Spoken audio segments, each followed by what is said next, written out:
not the first question. We'll come to question number 12. Why मैं question number 12 से क्यों start कर रहा हूँ? इसके पहले के questions आप as a homework करना.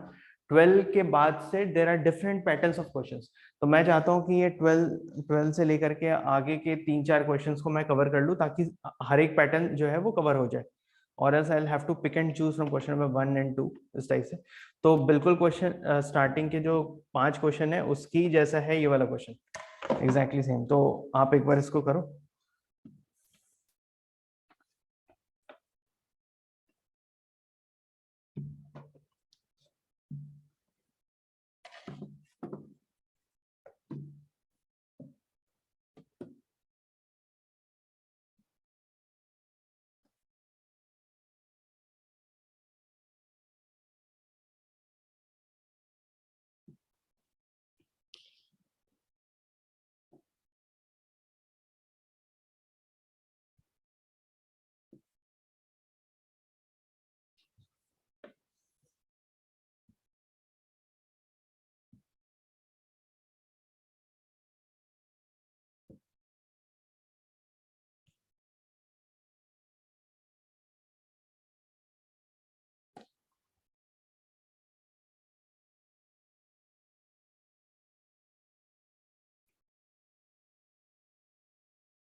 अच्छा, this question is not complete, ladies and gentlemen. Please complete this question. इसमें there is something missing. Lecturer A, एक मिनट.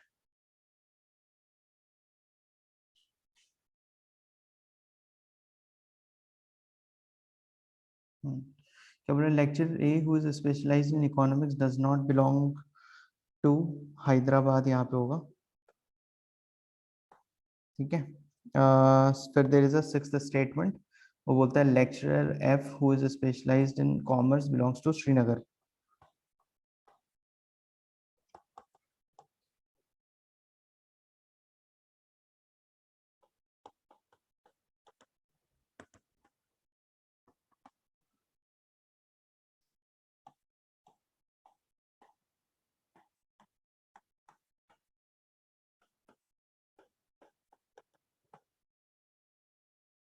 ठीक है. फिर point number 7, lecturer G who is specialized in statistics belong to Chennai.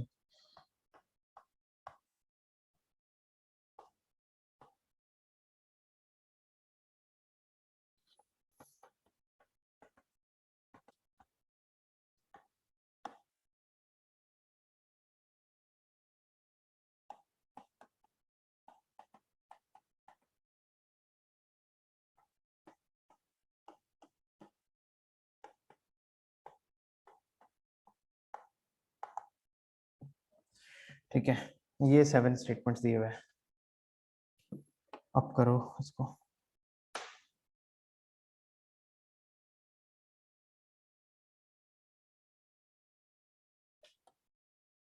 पहले तुम puzzle बना लो एक बार, उसके बाद फिर हम क्वेश्चंस पे आएंगे।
अगर आपने पजल को सॉल्व कर लिया है तो आप क्वेश्चन नंबर 12 पे जा सकते हो।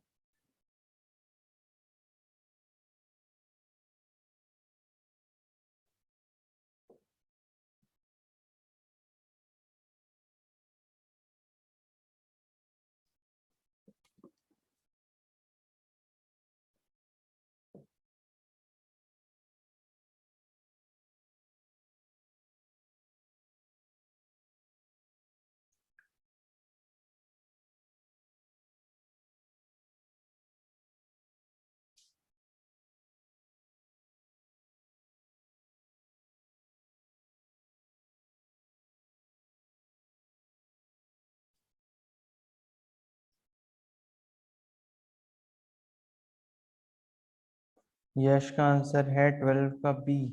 ओके, यश ने 12 का बी बताया है।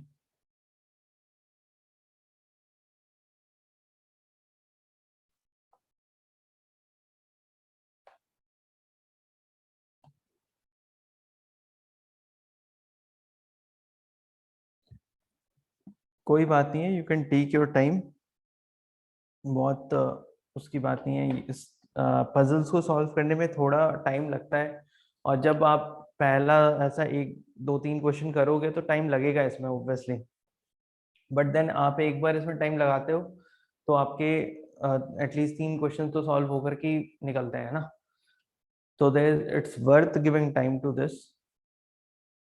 और सबसे इम्पोर्टेंट है, हमें अभी टाइम देना इसलिए भी जरूरी है क्योंकि हम अभी सीख रहे हैं। फिर एक बार तुम्हारा प्रैक्टिस आ जाएगा तो तुम्हें मतलब बाय डिफॉल्ट जो टाइम है ना वो कम ही लगेगा इसको सॉल्व करने में।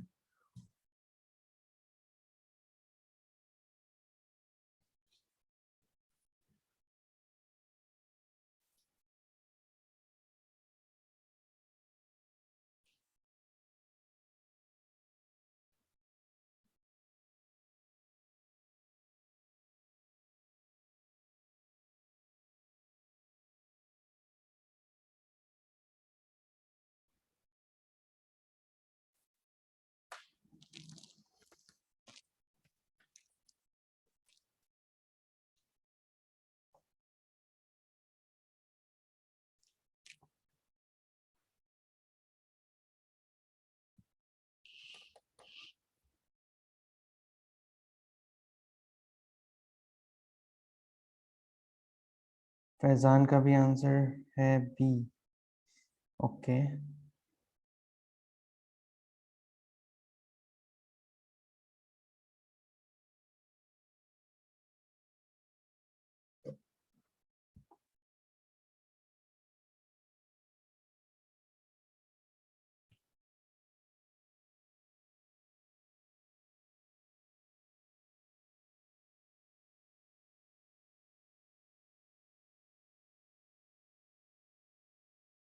Last 2 minutes ladies and gentleman. मेरे पास आंसर यश का आ गया, फैजान का आ गया, राधिका का आ गया। स्वास्तिक आंसर बताओ। रितेश आंसर बताओ। Last 2 minutes.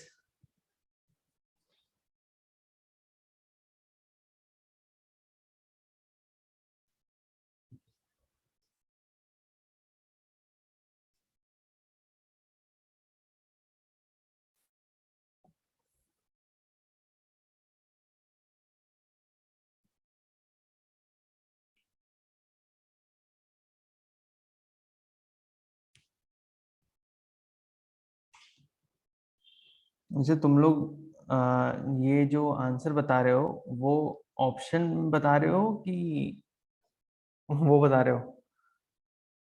ऑप्शन बता रहे हो कि मतलब बी जो है वो ऑप्शन ए है, या फिर ये बता रहे हो? अच्छा, ओके, ऑप्शन बता रहे हो।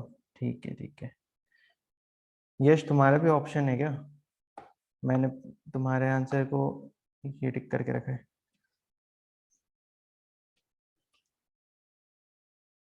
Okay,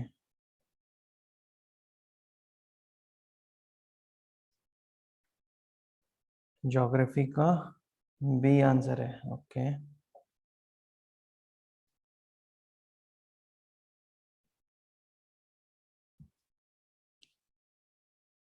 last 1 minute ladies and gentleman. अच्छा, यश बोल रहा है कि सर मेरा ऑप्शन नहीं है, मेरा ए ऑप्शन है, बी। अच्छा, ठीक है, देखते हैं, कोई नहीं। ऑप्शन बी है या फिर बी आंसर है? हाँ हाँ, ठीक है यश, समझ में आ गया मुझे। ठीक है, तो चलो 30 सेकेंड्स और, उसके बाद हम स्टार्ट करते हैं, ठीक है? लास्ट 30 सेकेंड्स, उसके बाद फिर हम स्टार्ट कर लेंगे इसको।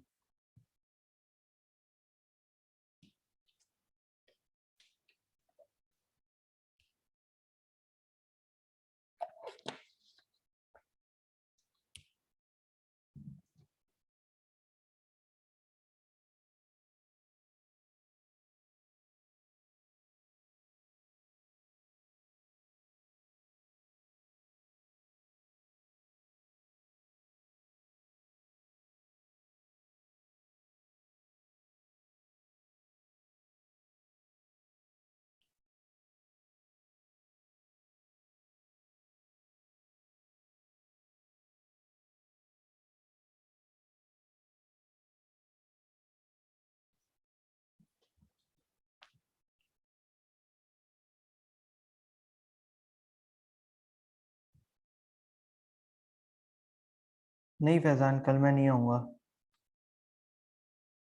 कल हर्षदीप सर रहेंगे यहाँ पे।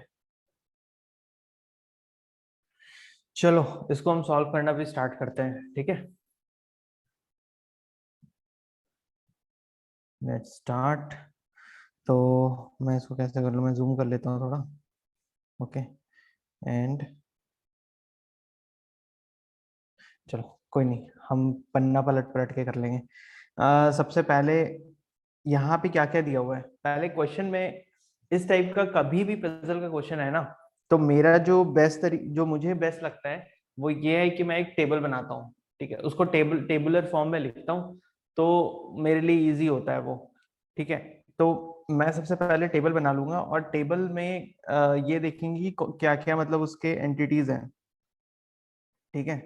तो अगर हम एंटिटीज की बात करें तो सबसे पहले तो यहाँ पे दिया हुआ है लेक्चर्स के नाम। लेक्चर के नाम क्या दिए, ABCDEFG, इतने लेक्चर्स के नाम दिए हुए हैं फ्रॉम डिफरेंट सिटीज। ये जो हैं कितने लेक्चर्स हो गए, 7 है ना।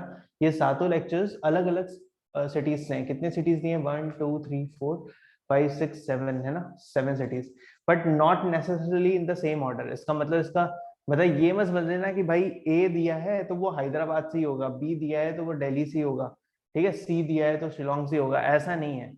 उसने बोला कि ऐसा कोई जरूरी नहीं है कि वो सेम ऑर्डर में ही हो, ठीक है। तो ऐसे मत समझ लेना।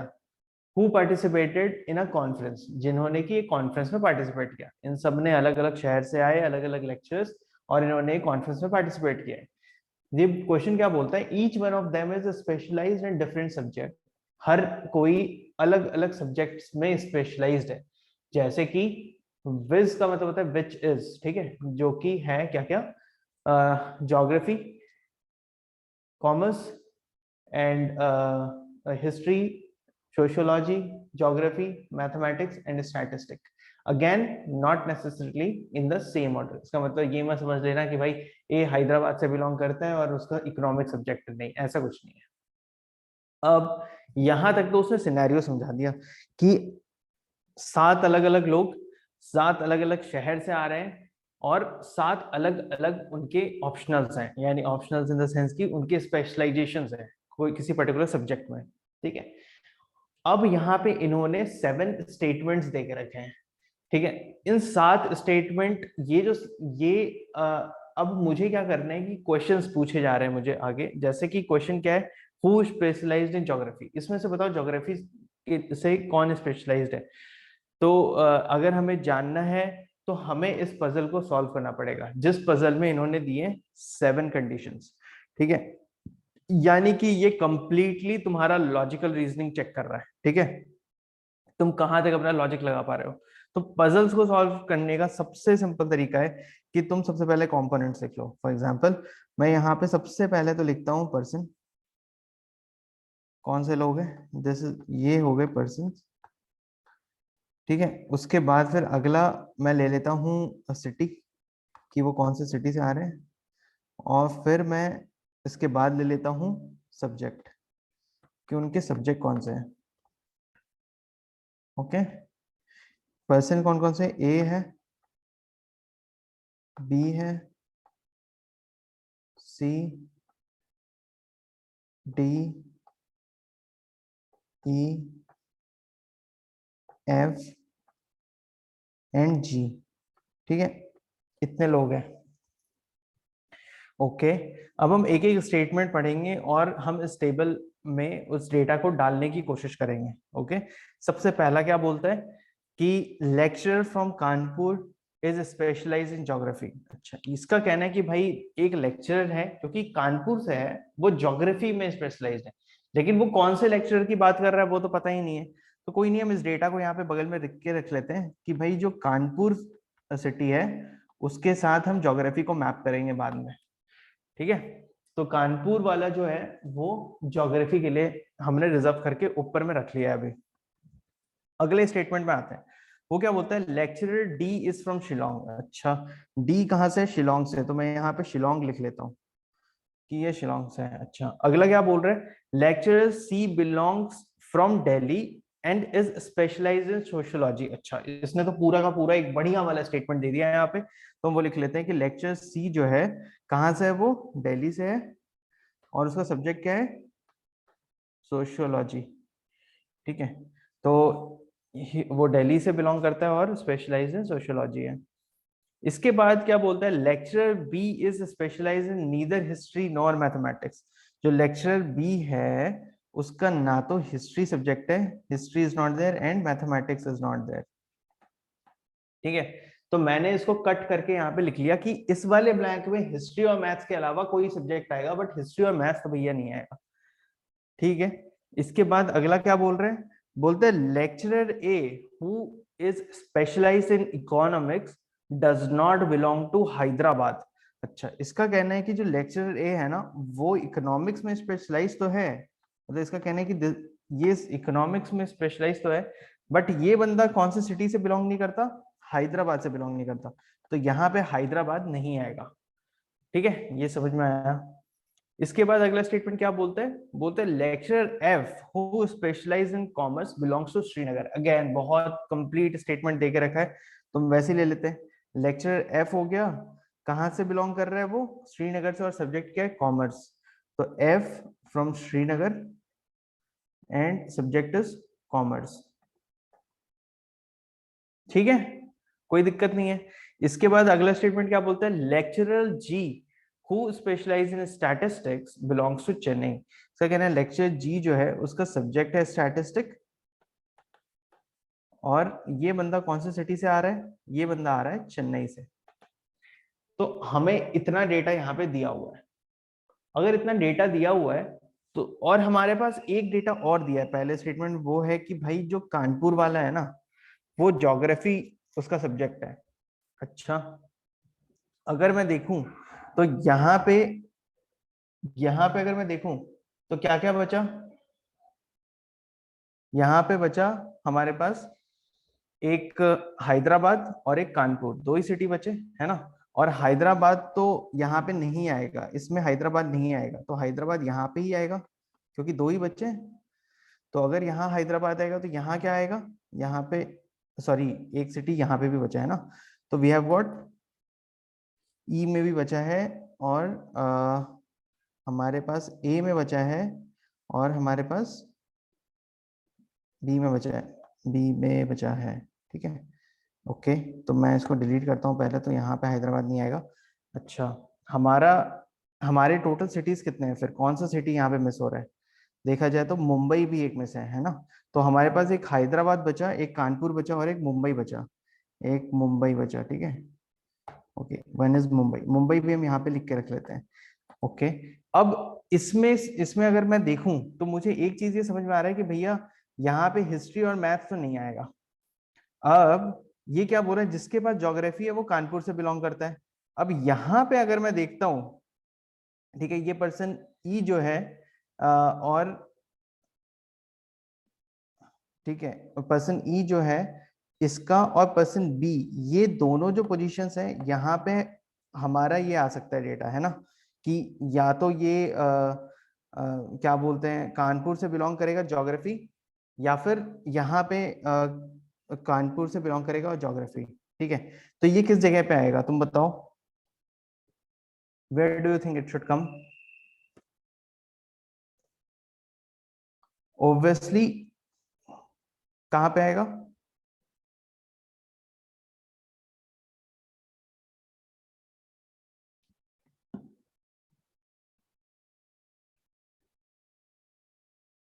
हाँ फैजान ठीक है हम ये करेंगे, क्यों ई पे आएगा,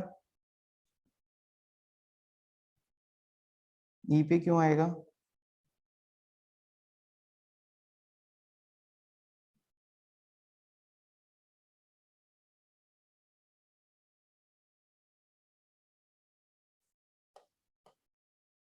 ओनली वन ऑप्शन नहीं, ओनली वन ऑप्शन रिमेन्स नहीं है ना हमारे पास, ये बी में भी आ सकता है, ये ई में भी आ सकता है। चलो देखो, चलो मान लो कि बी या ई में से आएगा ना, लेकिन हमें ये पता है कि एक एक तो ये पता है कि जो इकोनॉमिक्स है, ठीक है, वो इकोनॉमिक्स है, और यहाँ पे हैदराबाद नहीं आएगा, हमारे पास सिटी कौन सा बचे, ये कानपुर बचा, तो कानपुर भी नहीं आएगा, हैदराबाद भी नहीं आएगा, तो ऑब्वियस यहाँ पे तो मुंबई आएगा। एक डेटा और हम यहाँ पे डाल सकते हैं, ठीक है। इसके बाद बोलता है कि यहाँ पे हिस्ट्री या मैथ्स नहीं आएगा। ऑब्वियसली अगर हिस्ट्री या मैथ्स में से कुछ भी नहीं आ रहा है तो इसका मतलब है कि इस जगह पे ज्योग्राफी आएगा, और यहाँ पे कानपुर आएगा क्योंकि कानपुर वाला ज्योग्राफी को बिलोंग करता है, ठीक है। और शिलोंग सिटी दिया है, और ई के बारे में हमारे पास कोई डेटा नहीं दिया है ना, ई के बारे में कोई डेटा नहीं दिया ना यहाँ पे। लेक्चर फ्रॉम नहीं दिया है, ठीक है। तो अगर ई के बारे में कोई डेटा नहीं दिया हुआ है और अभी तक यहाँ पे आ चुका है कि हैदराबाद नहीं है, तो लास्ट सिटी क्या बचा है हमारे पास, हैदराबाद, तो हैदराबाद यहाँ पे आएगा, ठीक है। अब हैदराबाद आ गया। अब इसका मतलब पता है, इन दोनों ब्लैंक में या तो हिस्ट्री आएगा या तो मैथ्स आएगा, या तो हिस्ट्री आएगा या तो मैथ्स आएगा। ये डेटा हमारे पास दिया हुआ नहीं है, तो इसका मतलब या तो हिस्ट्री आएगा या तो मैथ्स आएगा, क्योंकि कुछ और डेटा दिया हुआ नहीं है। तो हम बस यहां तक ही इंटरप्रेट कर पा रहे हैं इसको कि या तो इसमें हिस्ट्री मैथ्स आएगा तो इसमें हिस्ट्री मैथ्स आएगा, बट इसको हम फाइनलाइज नहीं कर पाएंगे। तो ठीक है, नहीं कर पाएंगे तो हमने अभी तक जहां तक किया हम उसके आगे ही देखते हैं, ठीक है। कानपुर और ज्योग्राफी स्पेस खाली है, कहाँ पे स्पेस खाली है फैजन, यश? हाँ, कानपुर और ज्योग्राफी के लिए 2 स्पेस खाली है।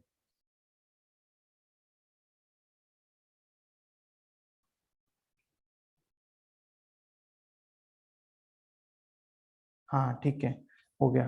तो इसके आगे फिर क्वेश्चन क्या बोल रहा है, हु स्पेशलाइज इन ज्योग्राफी, तो हु स्पेशलाइज इन ज्योग्राफी में हमारा आ गया बी, ठीक है। तो आंसर ऑप्शन ए इसका आ जाएगा, करेक्ट। फिर अगले पे आ जाओ, ये क्या बोलता है, to which city does the lecturer specialize in economics belong. अच्छा, इकोनॉमी का लेक्चर कौन से सिटी से, इकोनॉमी मुंबई, यहाँ पे मुंबई आया था, तो आंसर विल बी बी, ठीक है। उसके बाद दी, अभी तुम देखो तुम्हें फटाफट क्वेश्चन सॉल्व होंगे। एक बार थोड़ा पजल बनाने में थोड़ा टाइम लगता है, और एक बार पजल बन गया तो उसके बाद क्वेश्चंस तो एकदम से फट फट फट होते हैं। Who of the following belongs to Hyderabad, Hyderabad से कौन बिलोंग करता है। अच्छा, हैदराबाद कहाँ गया, ये हैदराबाद, इससे कौन ई बिलोंग कर रहा है, ठीक है, हैदराबाद से ई बिलोंग कर रहा है, तो ये भी आ गया। समझ में आया बात। तो हम क्या कर रहे होते हैं कि जैसे जैसे तुम्हारे पास डेटा आए उसको सबसे पहले टेबल पे लिख के रख लो, और एक बार तुमने सारा का सारा डेटा टेबल में लिख लिया, तो उसको लिखने के बाद फिर तुम जहां जो जो लॉजिकली तुम डाल सकते हो वो डेटा लॉजिकली फिल करो। और जैसे कि हमने इस वाले में क्या देखा, ये बहुत ही बेहतरीन एग्जाम्पल हमने लिया है इन क्वेश्चंस में, क्योंकि इसमें सबसे पहले हमने टेबल बनाया, फिर हमने लॉजिकली इसको अरेंज किया, और लॉजिकली अरेंज करने के बाद भी हम ये देखते हैं कि इसमें फिर भी हिस्ट्री और मैथमेटिक्स का पोजीशन बहुत एम्बिगुअस रह गया है ना, बहुत मतलब कंफ्यूजिंग स्टेट में रह गया, हमें समझ में नहीं आया कि कहाँ हिस्ट्री डाले कहाँ मैथ्स डाले। तो वैसे में हमने यहाँ पे हिस्ट्री या मैथ्स में से कुछ होगा ऐसे लिख के छोड़ दिया, और फिर हम क्वेश्चंस पे गए तो हमने ये देखा कि भाई इस वाली चीज का जरूरत भी नहीं था, ठीक है। तो ऐसा होगा एग्जाम में कि कभी तुम नहीं सॉल्व कर पा रहे होगे, तो वहां पे ना मतलब ब्लैकआउट मत होना कि अरे मेरा टाइम वेस्ट हो गया, क्योंकि सबसे ज्यादा पजल में इश्यू यही होता है कि हम एक बार सॉल्व करना स्टार्ट तो करते हैं, अटेम्प्ट करते हैं, लेकिन फिर क्या होता है कि हमारा, अगर हमसे ये सॉल्व नहीं हुआ तो लास्ट में हमारा टाइम पूरा वेस्ट हो जाता है, मतलब ऐसा लगता है कि भाई द टाइम इज वेस्ट। तो मैं तुमको यही बोलूंगा कि तुम पजल को करके देखो, जितने क्वेश्चंस शीट में दिए हुए उनको करके देखो। अगर इन पजल्स को सॉल्व करने के बाद तुम्हें ऐसा महसूस होता है कि मैं जितने बार भी पजल कर रहा हूं या कर रही हूं तो मेरा ना गलत हो जा रहा है, या फिर 50% ऑफ द टाइम गलत हो रहा है, तो मैं तुम्हें बोलूंगा कि अगर 50% ऑफ द टाइम गलत हो रहा है तो प्लीज लीव द क्वेश्चन, ठीक है। तो आप छोड़ सकते हो, specially when the puzzles are big like this, जैसे कि इतना बड़ा पजल है, तो कोई भी ऐसा बड़ा पजल आए तो आप उसे छोड़ सकते हो, बट द कंडीशन इज कि आपने प्रैक्टिस किया है, और प्रैक्टिस करने के बाद आपको ये समझ में आया है कि भाई ये चीज जो है मेरा हर बार गलत हो रहा है। अगर ये हो रहा है तो आप छोड़ दो, क्योंकि इसमें टाइम बहुत लगता है, ठीक है। और ये सबसे ज्यादा अच्छा है उन लोगों के लिए जिनकी मैथ्स बहुत वीक है, जिनको सॉल्व करने में प्रॉब्लम है, वो एलसीएम एचसीएफ नहीं निकाल पा रहे, या फिर उनको बाकी वर्क टाइम नहीं समझ में आ रहा, तो वैसे लोगों के लिए रीजनिंग जो है ये बहुत इजी पार्ट है, क्योंकि इसमें कुछ नहीं था, दिमाग लगाना था। अगर तुम्हारा मैथ्स की कैलकुलेशन में तुम्हें कमी है, लेकिन दिमाग तो लगा सकते हो। अगर दिमाग में भी कमी है और मैथ्स की कैलकुलेशन में भी कमी है, तब तो भाई बहुत दिक्कत होगी। लेकिन फिर भी तुम एक काम कर सकते हो कि तुम इंग्लिश वाली चीज पे कम से कम वो कर लो। तो UPSC gives you multiple options, है ना। वो ये बोलते हैं कि भाई तुझे ये नहीं आता तो ये कर ले, ये नहीं आता तो ये कर ले। ऐसा नहीं हो कि कल उठ करके कोई पर्टिकुलर सब्जेक्ट वाला ये बोले, या तो हिंदी मीडियम वाला बच्चा ये बोले कि हमें तो इंग्लिश नहीं आती, आपने तो खराब कर दिया। तो वो बोलते भाई अगर तुम्हें इंग्लिश नहीं आती कोई बात नहीं, तुम्हें गणित तो आता है, तुम्हें ये रीजनिंग तो कर सकते हो। हमें तो बस 33% से मतलब है।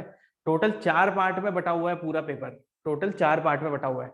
इंग्लिश के 2 पार्ट, बड़े वाले पैसेज छोटे वाले पैसेज, मैथ्स का 1 पार्ट और रीजनिंग का 1 पार्ट। 4 पार्ट में बटा हुआ है और लगभग बराबर बराबर बराबर आता है चारों से, ठीक है।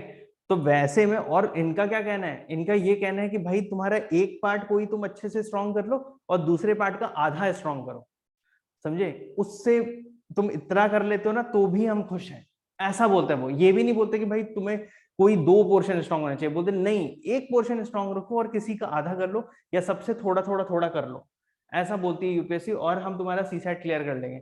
तो ये इन्होंने पेपर तो बहुत सिंपल बना के रखा है, इससे डरने की तो कोई बात ही नहीं है ना, कि कोई ना कोई पार्ट तो तुम्हारा होगा जो कि स्ट्रांग होगा। तुम्हें रियलाइज ये करना है कि तुम्हारा स्ट्रांग पार्ट कौन सा है, उस वाले स्ट्रॉन्ग पार्ट पे फोकस करो, फोकस करके उसे सॉल्व करो।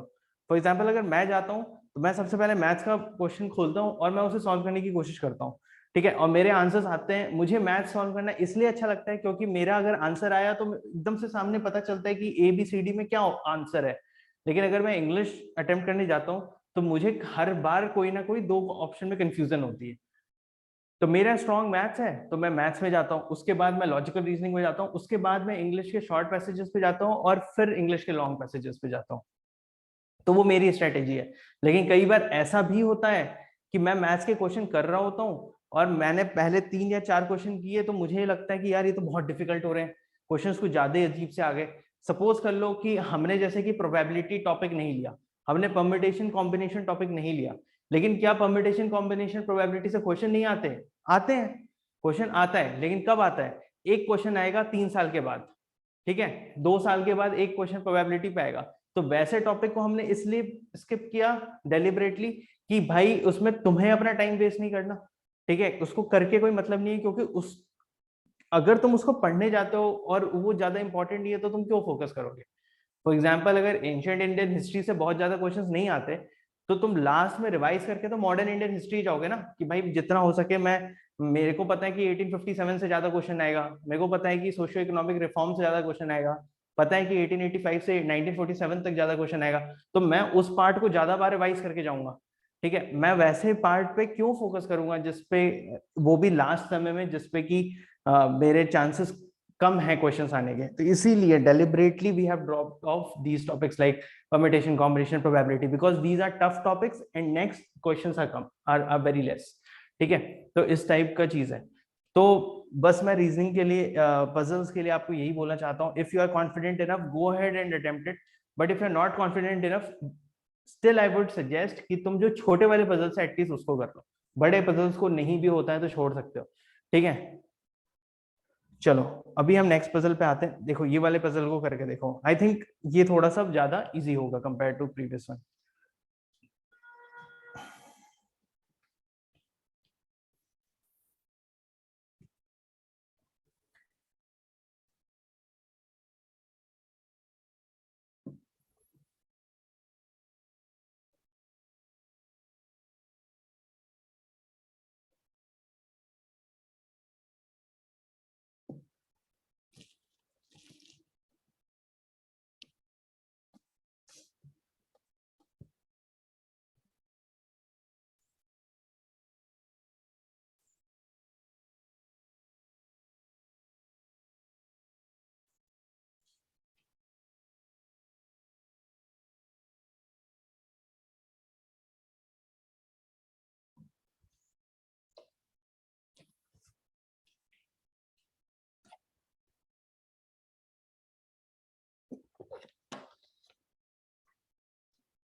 हाँ, ये क्वेश्चन बहुत ज्यादा टफ नहीं है बच्चों, तो मुझे तो आंसर सबसे ही चाहिए, सभी लोग मुझे आंसर देंगे इसका। रितेश एंड स्वास्तिक, आपने लास्ट क्वेश्चन का आंसर नहीं किया था।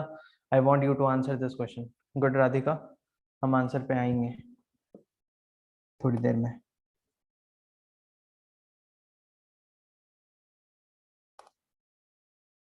ओके रितेश, बी है, ठीक है रितेश, हम देखेंगे। आज स्वास्तिक, अच्छा तुम रास्ते में थे क्या, इसलिए आंसर नहीं कर पाए। मैं बोला कि ये वाले क्वेश्चन करो करो। बट पहला क्वेश्चन तुम्हें समझ में आया, तुम रास्ते में थे तो फिर तो समझ में कैसे आया वो? हम्म, देख लिया था। अच्छा चलो ठीक। हाँ हाँ लॉन्ग, ठीक है कोई दिक्कत नहीं, शॉर्ट क्वेश्चन को कर लो।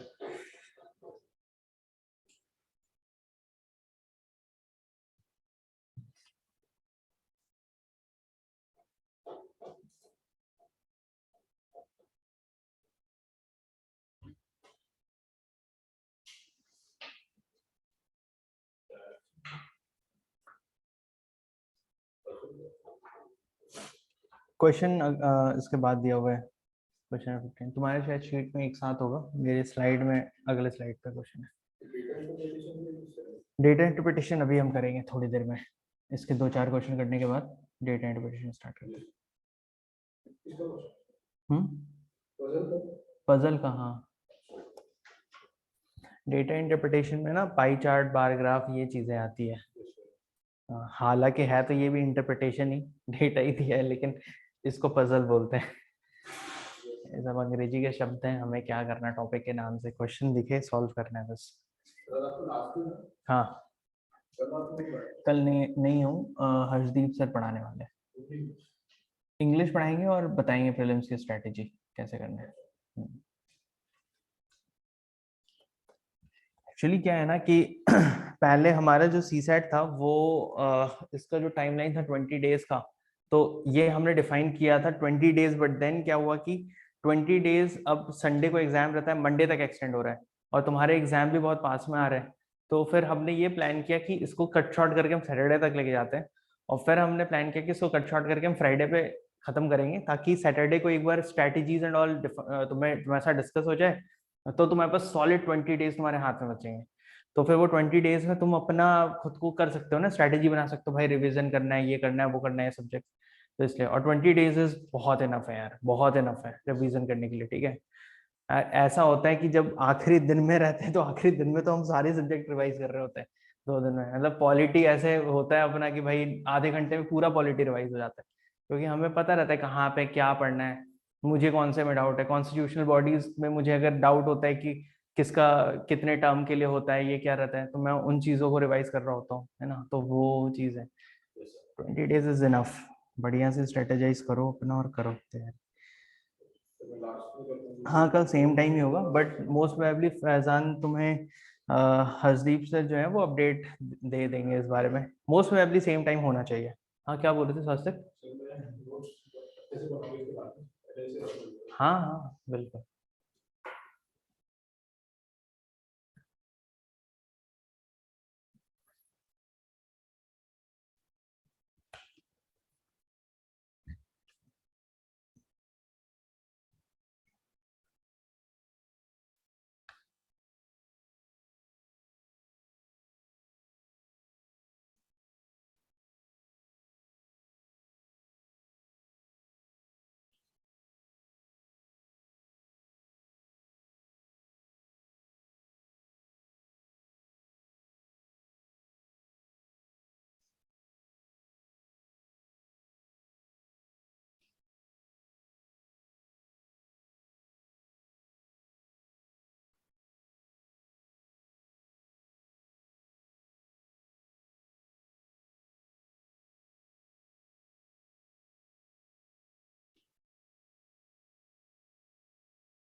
ओके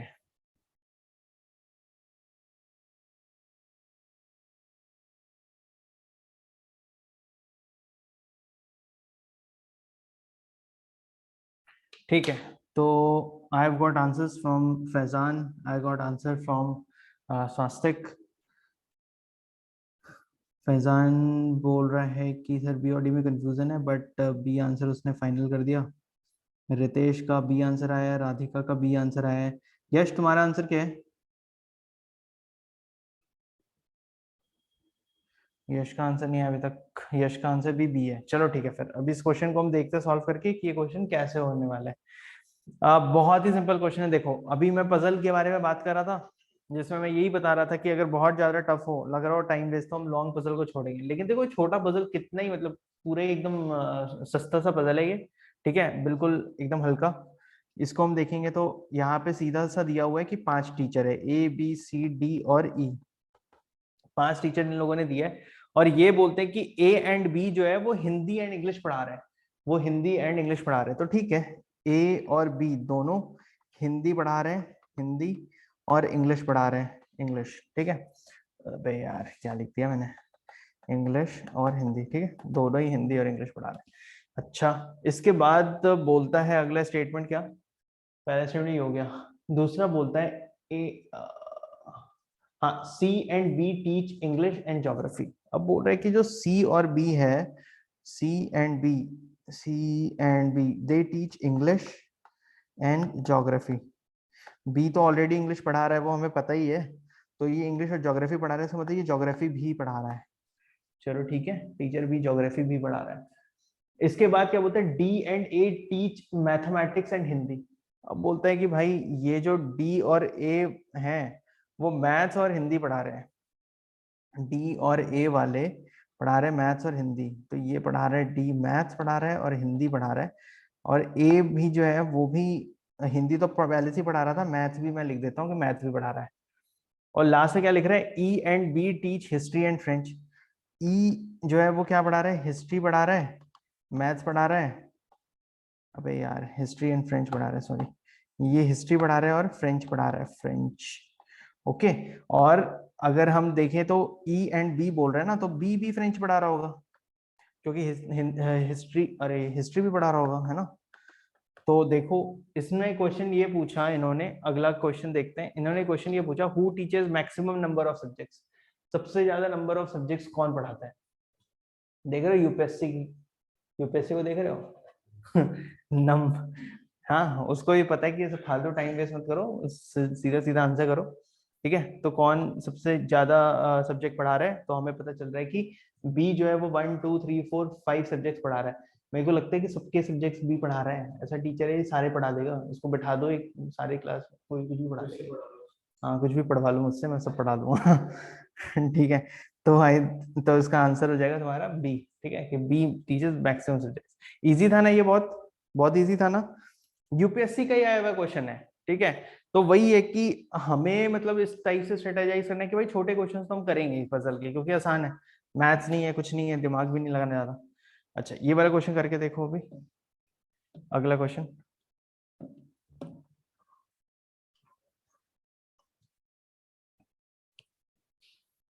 और इसके बाद एक क्वेश्चन और हम सिमिलर पैटर्न पे लेंगे और फिर हम सीधा डेटा इंटरप्रिटेशन पे चले जाएंगे, ठीक है, ताकि तुम्हें क्लियर हो जाए कि कितने टाइप के किस तरह के क्वेश्चन आते हैं।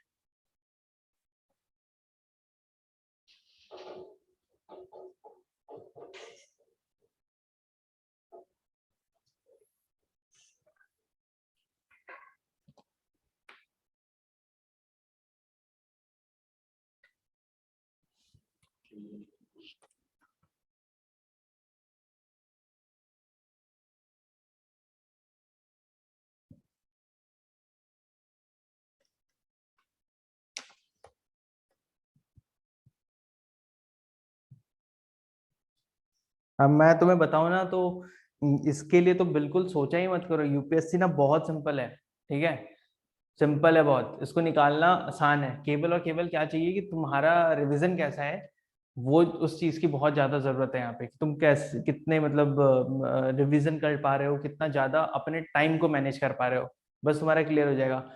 इसमें ऐसा कौन सा सब्जेक्ट है जो टफ है, ऐसा कोई सब्जेक्ट ही नहीं है जो टफ है। मैं तुम्हें बताऊं तो तुम जो ग्रेजुएशन कर रहे हो ना, तुम्हारा ग्रेजुएशन ज्यादा टफ है कंपेयर टू यूपीएससी की पढ़ाई, ठीक है। यूपीएससी ज्यादा आसान है हमेशा। हाँ बिल्कुल, अभी तुम ये देखो ना कि जो मैं तो मतलब इंजीनियरिंग ही किया वो, तो मुझे ये पता है कि यार मेरे 44 सब्जेक्ट्स थे, 4 साल में। अब मेरे लिए अगर मुझे कोई बोले मैकेनिकल इंजीनियरिंग के सब्जेक्ट को ऑप्शनल लेकर के तुम दो, मैं तो अपने ऐसे ही सो जाऊंगा, मैं बोलूंगा ना भैया, एक बार पढ़ लिया हो गया, अब नहीं पढ़ना। तो ये चीज है, बट ये तो इजी है, बस तुम्हें थोड़ा सा चीजों को अच्छे से स्ट्रेटेजाइज करो, अपनी चीजों को अलाइन करो, ये एग्जाम निकल जाएगा बहुत आराम से, ठीक है, एकदम घबराने की बात नहीं है। अभी भी 20 दिन का समय है, जो कि बहुत है, बहुत। एक बार प्रीलिम्स क्लियर कर लेते तो 3 महीने का गैप बचेगा, 3 महीना मेंस के लिए बहुत है, ठीक है। कोई घबराने की बात नहीं है, आराम से निकलेगा एग्जाम।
हो गया?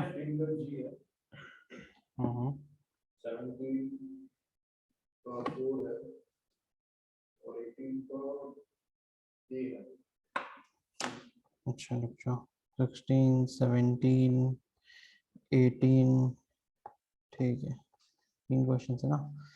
हाँ, क्या क्या बोल रहे हो स्वास्थ्य? 16 का क्या बोला तुमने?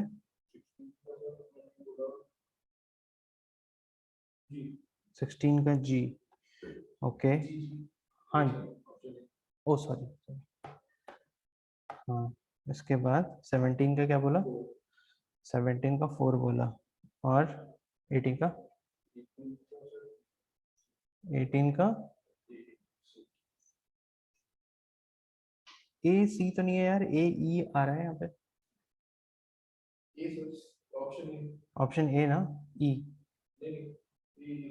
अच्छा सी, अच्छा अच्छा, ठीक है, ओके ओके, ठीक। हाँ हाँ कोई नहीं। इसके बाद मेरे पास आंसर आ गया है फैजान का। यश नहीं, मेरे पास आंसर आया है पहले फैजान। हाँ फैजान बोल रहा है सर बी आंसर होगा 16 का। यश बोल रहा है ए आंसर होगा 16 का। ओके, फैजान का कहना है सर बी होगा, और यश का भी कहना है ए ही होगा, जो शास्त्रक ने बोला भाई यश भी बोलता है। और फैजान 17 का सी बोल रहा है। ओके, शास्त्रक ने बोला है, कोई नहीं। रितेश तुम्हारा आंसर नहीं आया, थोड़ा सा और टाइम ले लो बिकॉज दिस इज न्यू। तो मैं तुम्हें और 2 मिनट का टाइम दूंगा, आराम से सोचो, दिमाग लगाओ। क्वेश्चन इजी है, क्वेश्चन टफ नहीं है, ठीक है? एक बार तुम दिमाग लगा लो, फिर उसके बाद मैं बताऊंगा। क्योंकि बात क्या होती है ना कि मैं अगर बताऊंगा ना तो तुम्हारे ब्रेन का एक्सरसाइज नहीं होगा। मैं एक बार बता तो दूंगा, लेकिन पहले तुम एक बार एक्सरसाइज कर चुके होगे, फिर मैं बताऊँ ना तो वो दिमाग में बैठ जाएगी कि कैसे करना है। इसलिए मैं हमें मतलब अब्राहम लिंकन ने एक बात बोली थी ना कि शार्पन, कि अगर मेरे पास 2 घंटे का समय रहेगा तो मैं उसमें से 1.5 आवर अपने एक्स को शार्प करूंगा, और आधे घंटे में पेड़ को काट दूंगा, एक स्ट्रोक में पेड़ को काट दूंगा। टेक टाइम, आंसर बताओ। रितेश का बोलना से 17 का 2 है। अच्छा, रितेश ने अलग आंसर दिया है, ठीक है। कोई और 17 का ए भी बता दो तो मजा आ जाएगा फिर तो।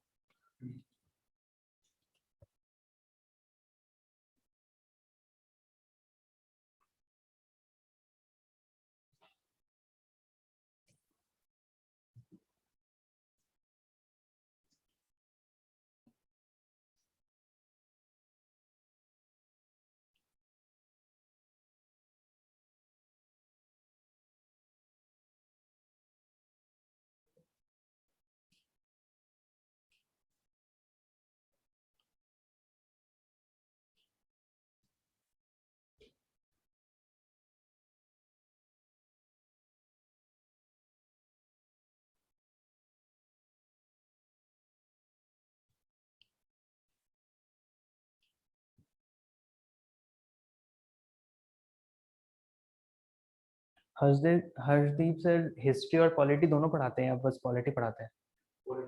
पॉलिटी पढ़ाते हैं।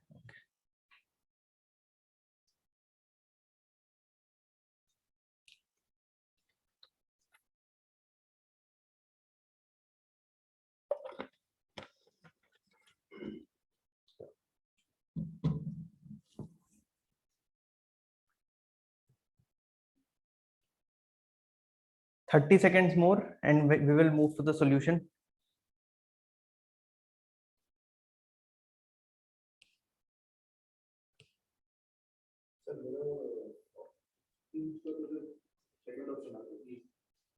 सिक्सटीन का ये आ रहा है, अच्छा ओके, ठीक है कोई दिक्कत नहीं।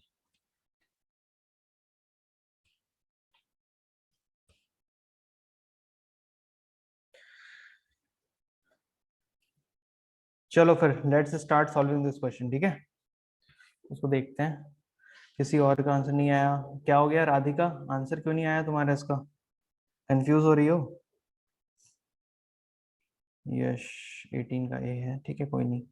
ठीक है, कोई बात नहीं राधिका, अभी हम लोग देखते हैं कि इस क्वेश्चन को हम कैसे करेंगे। ठीक है, सिंपल चीज है, बहुत सिंपल है, इसको बस आराम से हम पढ़ेंगे और करेंगे। ये क्वेश्चन क्या बोलता है, ये क्वेश्चन बोल रहा है कि नीचे दिए हुए क्वेश्चन को पढ़ो और इसके बाद 3 क्वेश्चंस इसके बाद दिए जिसका आंसर करना है। ठीक है, ये इतना छोटा सा पजल है, ठीक है, और 3 आंसर हो रहे हैं। ये मतलब एक ऐसा है कि भाई ये गोल्डन गूज है तुम्हारे लिए, इसको बहुत बढ़िया से एकदम करना है तुम्हें। ये क्या बोल रहे हैं कि देर आर 8 रेलवे स्टेशन। ठीक है, 8 रेलवे स्टेशन है, ABCDEFGH। ठीक है, and they are connected either by a 2 way passage और अ 1 वे पैसेज। इसका कहना है कि 2 स्टेशन है। ठीक है, ये एक बहुत ही हाइपोथेटिकल सिचुएशन है। सपोज कर लो, इसका ये कहना है कि मान लो कि 2 स्टेशन, मैं बहुत ही सिंपल सा लेता हूं, मान लो नागपुर है और वर्धा है, ये 2 स्टेशन के बीच में ट्रेन चल रही है।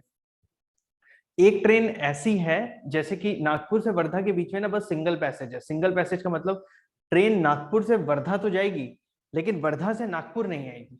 वो फिर वर्धा से आगे कहीं चली जाएगी लेकिन नागपुर नहीं आएगी, और नागपुर आने के लिए वो दूसरे जगह से, मान लो वो वर्धा से कहीं पे भी चले जाओ, मान सपोज कर लो इटारसी चले गए, तो वो वर्धा से इटारसी जाएगी और फिर जो ट्रेन है वो इटारसी से नागपुर लौट के आएगी। लेकिन ट्रेन नागपुर से वर्धा जाती है लेकिन वर्धा से नागपुर आने वाली कोई ट्रेन नहीं मिलती है।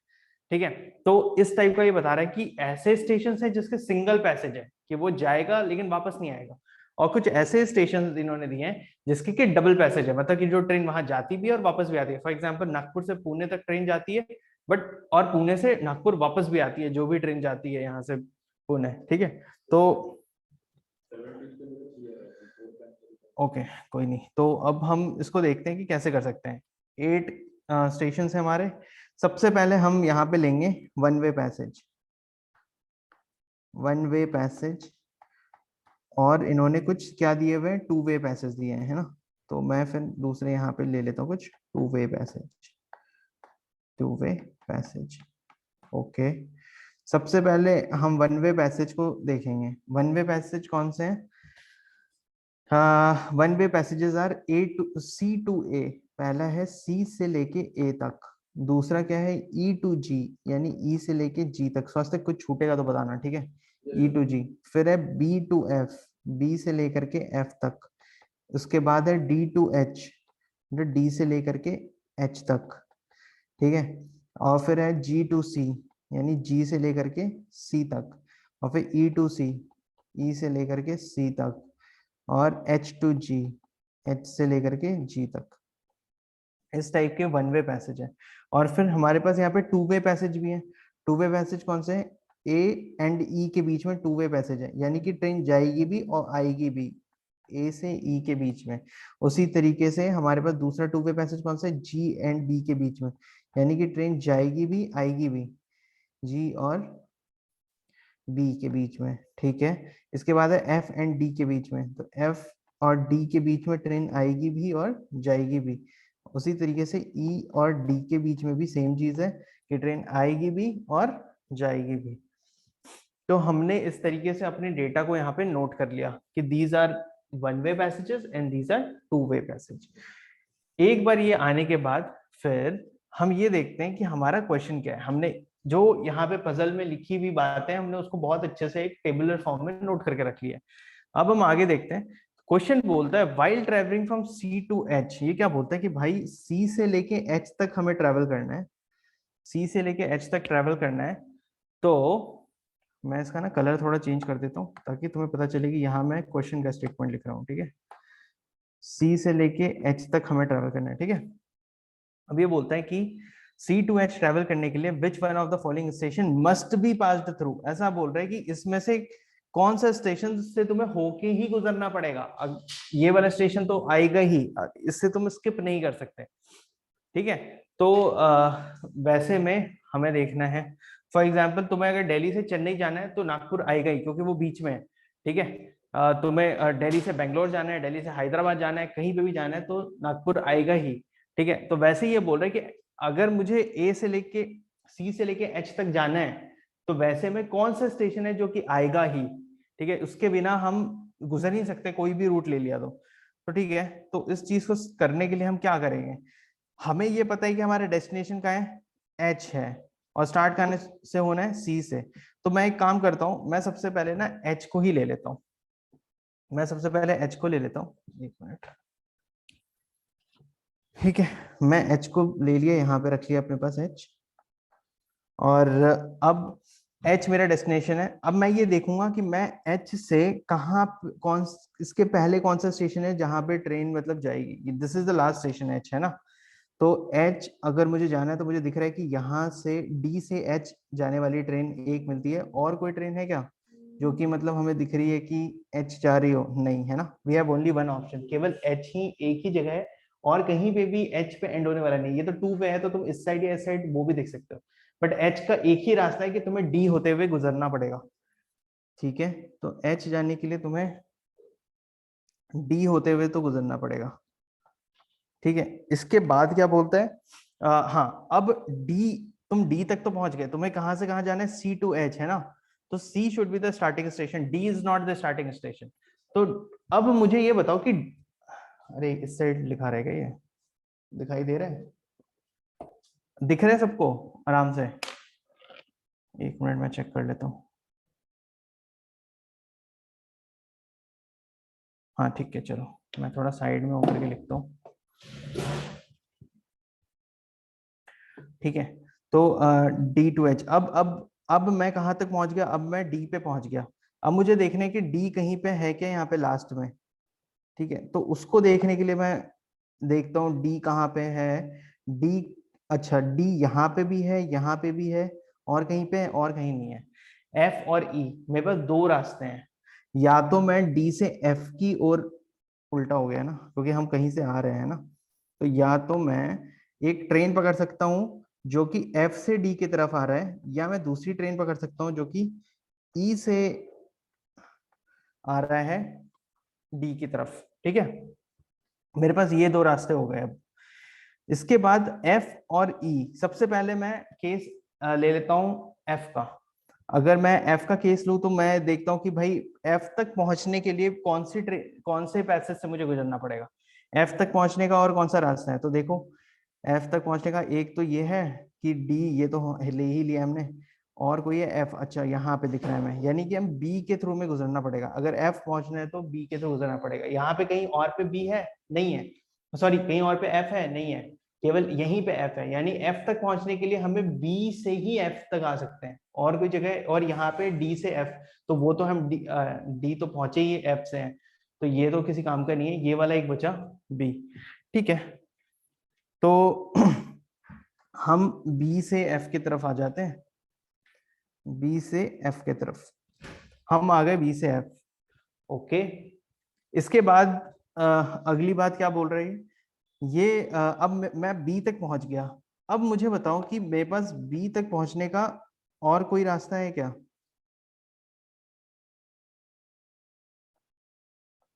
बी तक पहुंचने का और कौन से रास्ते हैं? बी, यहाँ पे देखो, यहाँ पे एक बी आ रहा है और कहाँ पे बी है, और कहीं पे भी बी नहीं है लास्ट में।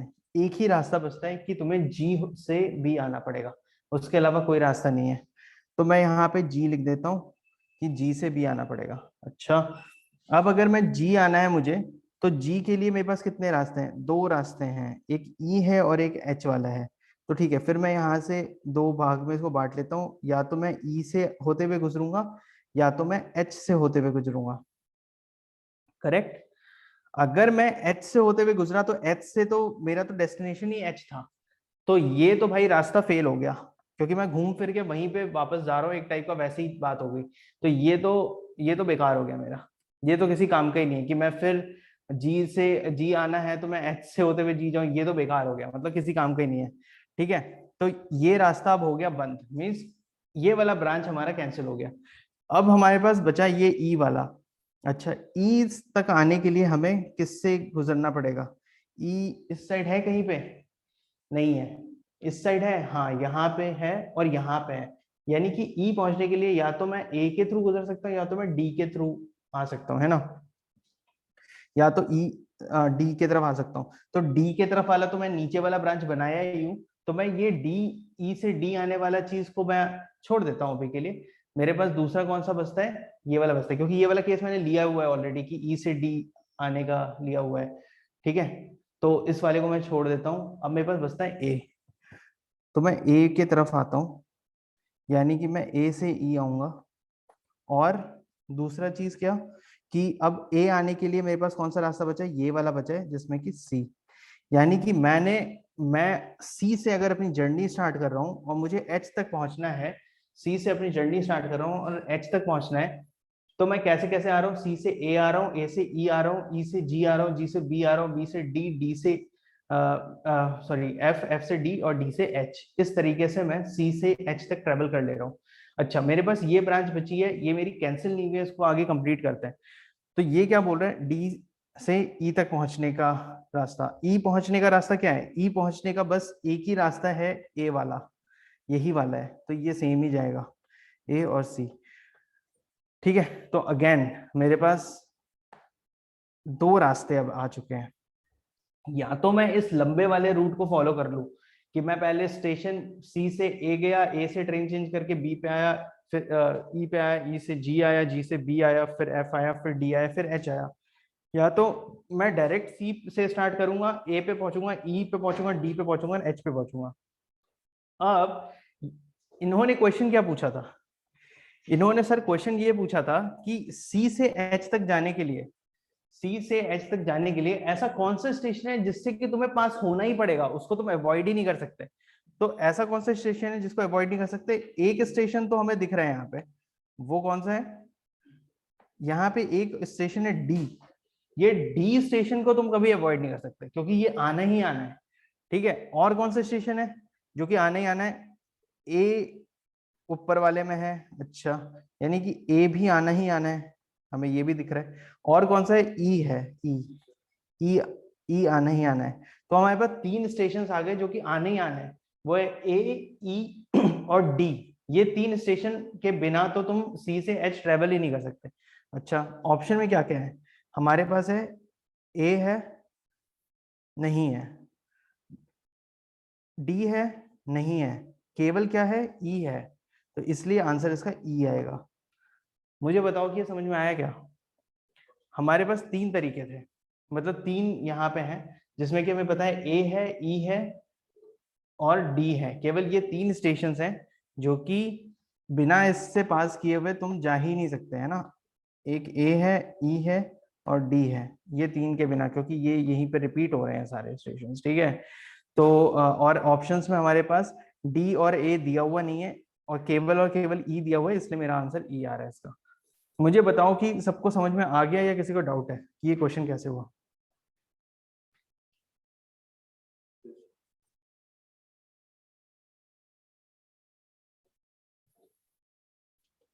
एक मिनट, फैजान बोल रहा है सर नीचे वाला चार्ट रिपीट करें। ओके, क्लियर है, बस चार्ट सर रिपीट। अच्छा, रितेश बोल रहा है रिपीट करो। अच्छा ठीक है, तो देखते हैं रितेश और फैजान। देखो, सबसे पहले इस क्वेश्चन में ना मेरे पास दिया हुआ था वन वे पैसेज और two way passage. One way passage में अगर वो सी से स्टार्ट करेगा तो ए पी ही आएगा, ए से सी पे वापस नहीं आ सकता। ठीक है, और टू वे पैसेज इस टाइप से दिए हुए कि तुम अगर ए से ई जाते हो तो ई से ए भी वापस आ सकते हो। देयर इज अ ट्रेन जो कि यहाँ से वापस भी आ सकती है, लेकिन जो ट्रेन सी से चालू होगी वो ए पे जाएगी, लेकिन ए से सी पे वापस नहीं आएगी, ऐसा है। तो मैंने वन वे पैसेज इस साइड पूरे नोट कर लिए और टू वे पैसेज पूरे के पूरे इस साइड नोट कर लिए, इस वाले क्वेश्चन को पढ़ के। जब मैंने ये चीज कर लिया, इसके बाद मेरे को क्वेश्चन में ये पूछा जाता है, क्वेश्चन ये पूछा जाता है यहाँ पे कि अगर तुम सी से लेके एच तक तुम्हें जाना है, अगर तुम्हें सी से एच तक जाना है, जो कि मैंने यहाँ नोट करके रखा है, अगर तुम्हें सी से लेके एच तक जाना है तो ऐसे कौन से स्टेशन हैं या ऐसे कौन से पॉइंट हैं, इनमें से कौन से रेलवे स्टेशन है जिसके थ्रू तुम होते हुए ही गुजरोगे, बिना उस स्टेशन के तुम उस जगह पहुंच नहीं सकते। जैसे कि मैंने तुम्हें एग्जांपल दिया था, तुम्हें अगर दिल्ली से चेन्नई जाना हो, दिल्ली से हैदराबाद जाना हो या दिल्ली से बेंगलोर जाना हो, नागपुर बीच में आना ही आना है। बिना नागपुर आए हुए तुम नागपुर को छोड़ करके कहीं से जा ही नहीं सकते, वो नागपुर आएगा ही। ठीक है, तो अगर ऐसा है, वही चीज ये बोल रहा है कि अगर सी से एच तक जाना है तो ऐसा कौन सा स्टेशन है जो कि आना ही आना है। तो उस चीज के लिए मैंने सबसे पहले लिया कि भाई मुझे पहुंचना कहाँ तक है, एच तक पहुंचना है। तो मैं देखता हूँ कि एच तक पहुंचने के लिए सब कौन सा स्टेशन है जो कि मुझे एच तक पहुंचाएगा, कौन सा ट्रेन है जो कि मुझे एच तक पहुंचाएगी। तो मैं ये देखता हूँ, ये देख रहे हो ये जितनी भी ट्रेन है ना सी से ए, ये एक एक ट्रेन है, सारी की सारी ये अलग अलग ट्रेन है। ठीक है, हर एक के बाद स्टेशन पे इसको ट्रेन को चेंज करना है। ओके, तो मैंने एच एच से मैंने देखा कि एच कौन सी ऐसी ट्रेन है जो मुझे एच तक लेके जाती है। ठीक है, तो कौन सी ट्रेन है जो कि मुझे एच तक लेके जा रही है। तो मैं यहाँ पे देखता हूँ टेबल में, तो मुझे एक यहाँ पे एच दिखता है जो कि मुझे डी रेलवे स्टेशन से मिलेगी, जो कि मुझे एच तक लेके जाएगी। और मुझे इसमें कहीं पे भी एच नहीं दिख रहा। रितेश बताओ, क्लियर है, समझ में आ रहा है मैं क्या बोल रहा हूँ। लास्ट में जो मैंने एच लिखा है यहाँ पे, एच फॉर एग्जाम्पल हैदराबाद जो लिखा है, हैदराबाद जाने वाली कोई भी ट्रेन तुम्हें डी से ही मिलेगी, उसके अलावा हैदराबाद कोई भी ट्रेन नहीं जा रही है। तुम देखो एच तक कोई भी ट्रेन नहीं जा रही है, डी से ही मिल रही है, डी से ही होके तुम्हें एच जाना पड़ेगा। क्या समझ में आया ये जो बात मैंने बोला? हाँ चलो क्लियर, गुड। अब मुझे, मैं डी तक तो पहुंच गया। अब डी पहुंचा तो डी तक ऐसी कौन सी ट्रेन है जो मुझे डी तक पहुंचाएगी।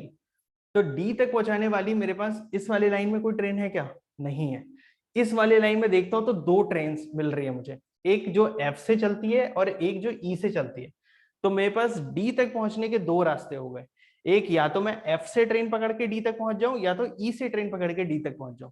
तो मैंने एफ और ई को यहाँ पे नोट कर लिया और मैंने नोट करके छोड़ दिया। ठीक है, अब सबसे पहले मैं नीचे वाला ब्रांच लेता हूं। अगर मैं नीचे वाला ब्रांच लूं यानी कि ई, ई का पहला केस लेता हूं, तो मैं ये देखता हूं कि अगर मुझे ई से मुझे डी के लिए ट्रेन मिलेगी तो मैं ई कौन से स्टेशन से पहुंचूंगा, ई तक पहुंचने के लिए कौन से स्टेशन है। तो मेरे पास मेरे को दिखता है कि ई तक पहुंचने के लिए या तो ए है या तो डी है। ठीक है, या तो ई है या तो डी है। डी हमें दिख रहा है कि हम तो डी से ही आ रहे हैं ना अभी, तो डी तो वापस जाएंगे नहीं, तो ये वाला चीज तो कैंसिल हो गया। अब क्या बचा, ए। तो इसलिए मैंने यहाँ पे ए लिखा कि ए से लेके ई तक जाना है। रितेश समझ में आया? फैजान समझ में आ रहा है क्या यहाँ तक?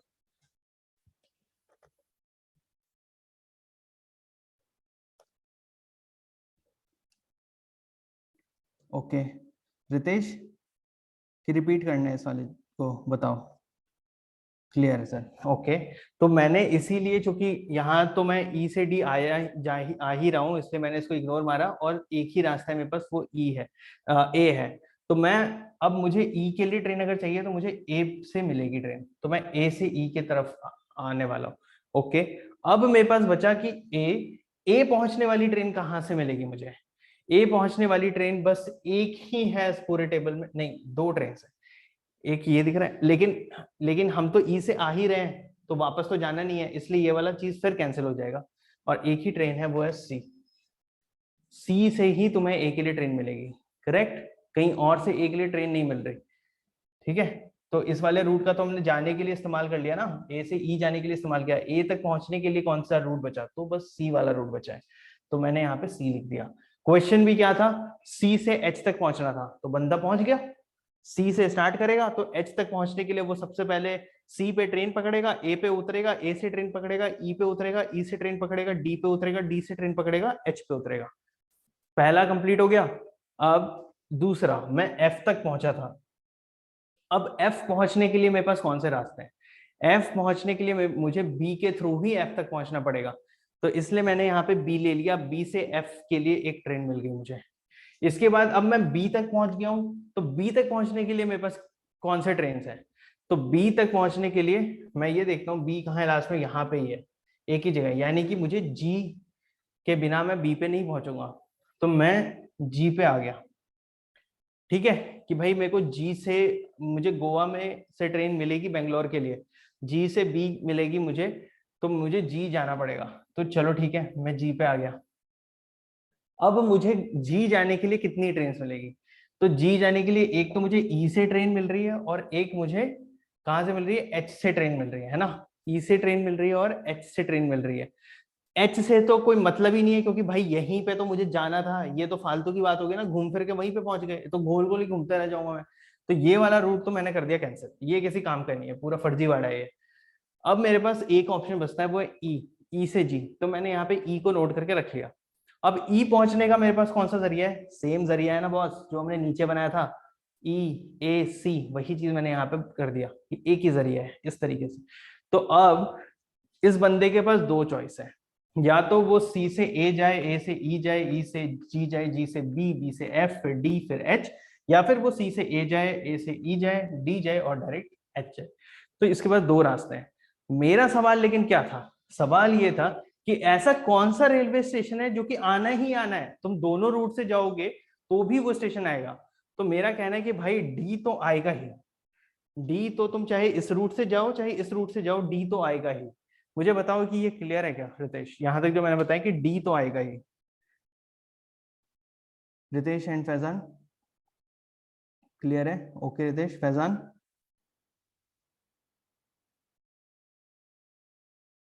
ओके, ठीक है, डी तो आएगा ही। अच्छा डी आएगा, फिर मैं ये देखता हूँ कि ई भी तो आ रहा है इस रूट में, इस रूट में, दोनों रूट में ई आ रहा है, तो ई भी आएगा, ई भी आएगा। उसी तरीके से मैं ये देखता हूँ कि ए और ए भी दोनों रूट में आ रहा है, तो ए भी आएगा दोनों में, यानी कि कौन से स्टेशन के थ्रू पास होना ही है, चाहे इस रूट से जाओ चाहे इस रूट से आओ, तो ए, ई और डी, ये तीन स्टेशन तो आने ही आने हैं तुम्हारे। ठीक है, अगर ऐसा है कि ये दो तीनों स्टेशन आने ही आने हैं, तो अब मैं ऑप्शंस में आ जाता हूँ। ऑप्शन में क्या ए है? ऑप्शन में, ऑप्शन में ए नहीं है। हमारे पास तीन स्टेशन कौन से हैं, ए, ई एंड डी। डी भी नहीं है, केवल और केवल ई दिया हुआ है, इसलिए मेरा आंसर ई रहेगा इसका। बताओ अब क्लियर है क्या रितेश, फैजान, एनीवन? क्लियर है कि हमने इसे कैसे किया?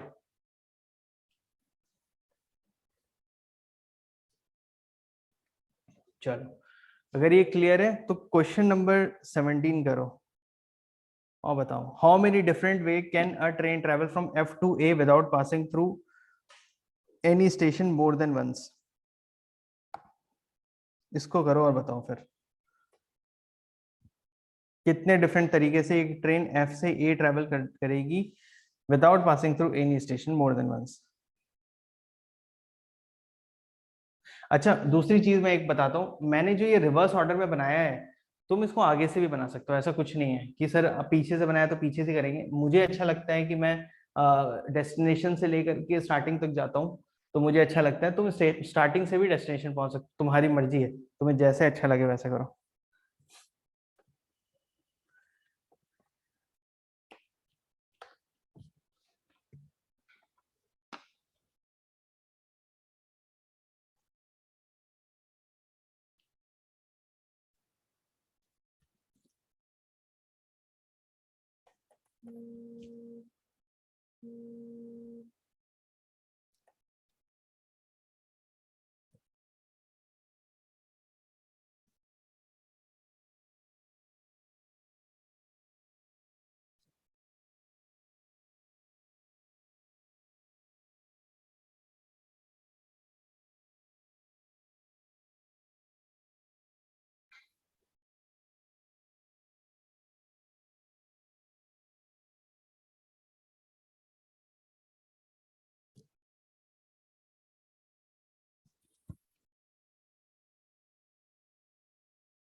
हो गया, करें फिर इसको, ठीक है। देखो अब इस वाले में क्या बोलते हैं कि भाई अब मैं इस वाले पहले वाले को मैं क्लियर करता हूँ यहाँ से, अब नया वाला करेंगे। अरे भाई क्या कर रहे हो,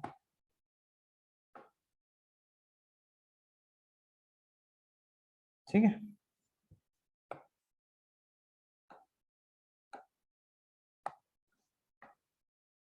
ठीक है तो ओके। अब ये क्वेश्चन बोलता है कि भाई कहाँ से कहाँ जाना है, एफ से ए जाना है, एफ से ए। इसको मैं अब फास्ट फास्ट करने वाला हूँ क्योंकि तुम्हें पहले समझ में आ चुका है, ठीक है। एफ से ए जाना है, तो मेरा एफ से ए जाना है, ये मेरा रूट, मेरे को यहाँ जाना है। पूछ रहे कि कितने कितने रास्ते हैं जिसके थ्रू जा सकते हैं, है ना, कितने तरीके से हम जा सकते हैं। तो ठीक है, ए स्टार्ट करता हूँ मैं, ए तक पहुंचना है। ए पहुंचने के लिए मैं कहाँ से ए पहुंच सकता हूँ, ए पहुंच सकता हूँ मैं कौन से रास्ते से। पहला तो है कि मैं सी से पहुंच सकता हूँ, और दूसरा है मेरा ए पहुंचने का, मैं ई से पहुंच सकता हूँ, है ना। ए से पहुंच सकता हूँ और ई से पहुंच सकता हूँ, ई। अच्छा ई वाला ले लेता हूँ।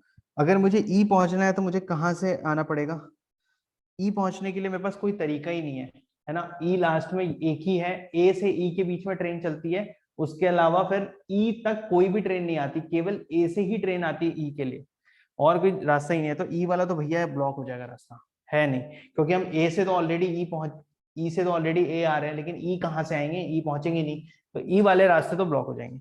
अब हम आगे सी पे, अब हम देखते हैं सी के लिए कहाँ हम कैसे पहुंच सकते हैं। सी तो हमारे पास दो रास्ते आते हैं, जी और ई वाला। एक आता है जी वाला और एक आता है ई वाला। ई वाला रास्ता फिर से ब्लॉक हो जाएगा, तो बस बचेगा कौन सा, जी वाला रास्ता अभी, ठीक है। ई इसलिए ब्लॉक होगा क्योंकि तुम ई रिपीट हो जाएगा ना, यहाँ से ई के बाद से आने का ए ही है, और ए से तो स्टार्ट ही कर रहे हो तुम जर्नी, इसलिए। कहाँ एफ से आ रहा है, हाँ एफ टू ए आ रहा है, सही है, लेकिन अगर तुम ई से वापस से ए पे चले जाओ, ई से अगर वापस से ए पे चले जाओ, तो ये तुम यहीं से वापस से स्टार्ट कर लोगे ना जर्नी। तुम्हें तो एफ तक पहुंचना है ना, मतलब एफ से आना है ना, एफ से आना है, हाँ रिवर्स हो जाएगा ना, क्योंकि तुम अगर ई तक पहुंचे, ई से तुम ए पे आ रहे हो, और ई तक पहुंचने का रास्ता भी तुम बोल रहे हो कि ए है, तो ये तो यहीं पे तुम घूमते रह जाओगे ई और ए के बीच में, है ना, इसलिए ये भी बंद हो गया, ई वाले रास्ते बंद हो जाएंगे। अब अगला बचा जी, तो कौन सा रास्ता जी तक पहुंचता है, एक मेरे पास है ये वाला, ई वाला रास्ता पहुंच रहा है जी तक, तो ये वाला भी बंद हो जाएगा, ई वाले सारे रास्ते बंद हो गए। और कौन सा जी तक पहुंचने वाला, एच वाला रास्ता है ना। तो फिर मैं एच वाला रास्ता ले लेता हूँ इसका, ये रहा एच वाला रास्ता। बी भी है, कहाँ पे बी, रुको रुको रुको, जी से बी, हाँ बी भी है, वेरी गुड। तो बी भी है, एक और रास्ता है हमारे पास बी, ठीक है। तो सबसे पहले हम एच वाला रास्ता देखते हैं। एच तक पहुंचने का कौन सा रास्ता है, डी से है, करेक्ट, डी से रास्ता है। एच तक पहुंचने का डी से रास्ता है, तो मैं एक तो डी बना देता हूँ यहाँ पे, डी। और दूसरा कौन सा रास्ता है एच तक पहुंचने का, एक ही रास्ता है, ठीक है। अब अगर मुझे डी तक पहुंचना है, तो डी तक पहुंचने के लिए कौन सा रास्ता है, एफ है एक, बस एफ है, तो ये एफ पे आ गए। एफ से पहुंचने, एफ तक पहुंचने का कौन सा रास्ता है, एक रास्ता है कि हम बी ले लें, और एक रास्ता है कि हम, और कोई रास्ता है, डी वाला है ना, ये तो डी तो आए ही थे, तो बस एक ही रास्ता बचा है, वो है बी। हम वापस यहीं पे आ गए, बी यहाँ पे भी है, बी यहाँ पे भी है, चलो ठीक है। अब हम बी से आगे देखते हैं। अगर हम बी के आगे देखते हैं तो बी तक पहुंचने के कौन से रास्ते हैं मेरे पास, एक रास्ता है जो कि जी से होते हुए गुजरता है, करेक्ट है ना स्वस्तिक, जी से होते हुए गुजर रहे हैं। उसी तरीके से ये भी जी से होते हुए गुजरता है। और कौन सा है फिर जी तक पहुंचने के लिए, हमें एक रास्ता है कि मैं ई के थ्रू आ जाऊं, जो कि फिर से बंद हो जाएगा, कोई मतलब नहीं है ई से, क्योंकि ई से फिर ए पे लौटने वाला चीज हो जाएगा, तो ये रास्ता बंद हो गया। जी तक पहुंचने का कोई और रास्ता है, एच वाला है, लास्ट वाला ये, तो हम जी से वापस एच पे जा सकते हैं, लेकिन इट्स लाइक गोइंग बैक, है ना, गोइंग बैक। तो अगेन ये वाला भी रास्ता बंद हो जाएगा, क्योंकि एच से तो हम होते हुए आए हैं, तो ये भी बंद। और कोई रास्ता है? कहाँ पे? यहाँ पे एच आ सकता है, हाँ यहाँ एच आ सकता है। और जी तक पहुंचने का और कोई रास्ता नहीं है ना? जी बी, बी है ना बी, लेकिन बी से तुम आए ही है, ठीक है। उसके अलावा फिर एच, सॉरी सॉरी, ये वाला रूट डी से नीचे वाला, डी से नहीं आएगा। एच के बाद डी, हाँ डी जाएगा ना फिर एच। ऊपर वाला बोल रहा हूँ, ऊपर वाला बंद हो गया ना। डी के बाद फिर एफ आएगा, डी के बाद एफ ही आएगा। अरे सॉरी यार, हमें एफ से ये जाना है ना, मैं ये आगे बना ही क्यों रहा हूँ। उफ, तुमने बताया भी नहीं मुझे। मैं अलग, हमें एफ से ही तो जाना है, हम पहुंच चुके हैं ऑलरेडी, हम आगे आगे कहाँ जा रहे हैं यहाँ पे, इसकी कोई जरूरत ही नहीं है। एफ से ही तो स्टार्ट करना था, हमारा मेन था कि भाई एफ से हमें पहुंचना है ना, ठीक है। एफ यहाँ पे आ गया, एफ यहाँ पे आ गया, तो यहाँ तक पहुंचने के कितने रास्ते हुए? दो रास्ते हुए, खत्म। तो आंसर इसका 2 आएगा। समझ रहे हो? अब देखो, तुम जब ये वाला पजल कर रहे हो तो तुम्हें ये समझ में आ रहा है, ई टू डी डबल पैसेज है। हाँ ई टू डी डबल पैसेज है, सही है। अच्छा, तो यश का कहना है सर ई से डी भी तो डबल पैसेज है, यानी कि ई से आप बंद क्यों कर रहे हो, ई से डी भी तो जाएगा। सही बात है, ई से डी डबल पैसेज है, ठीक है यश, गुड ऑब्जर्वेशन। तो हम ई से डी पे जाते हैं फिर। हाँ, कहाँ पे जी डबल हो रहा है? यहाँ पे, यहाँ पे भी जी है। हाँ हम बी से जी पे आए थे, तो अगेन जी पे आ रहे हैं, बट हाँ ये तो डबल हो रहा है, इसका ये मतलब नहीं है फिर, क्योंकि बी से जी पे वापस ये टर्मिनेट हो जाएगा, ये वाला रास्ता रहेगा ही नहीं, क्योंकि बी से जी पे जा रहे हैं। देखो यही चीजें हैं दिमाग लगाने वाली, इसे हटा दो। सॉरी, मैं इसको ऐसे नहीं हटाऊंगा, नहीं तो फिर तुम कंफ्यूज हो गए।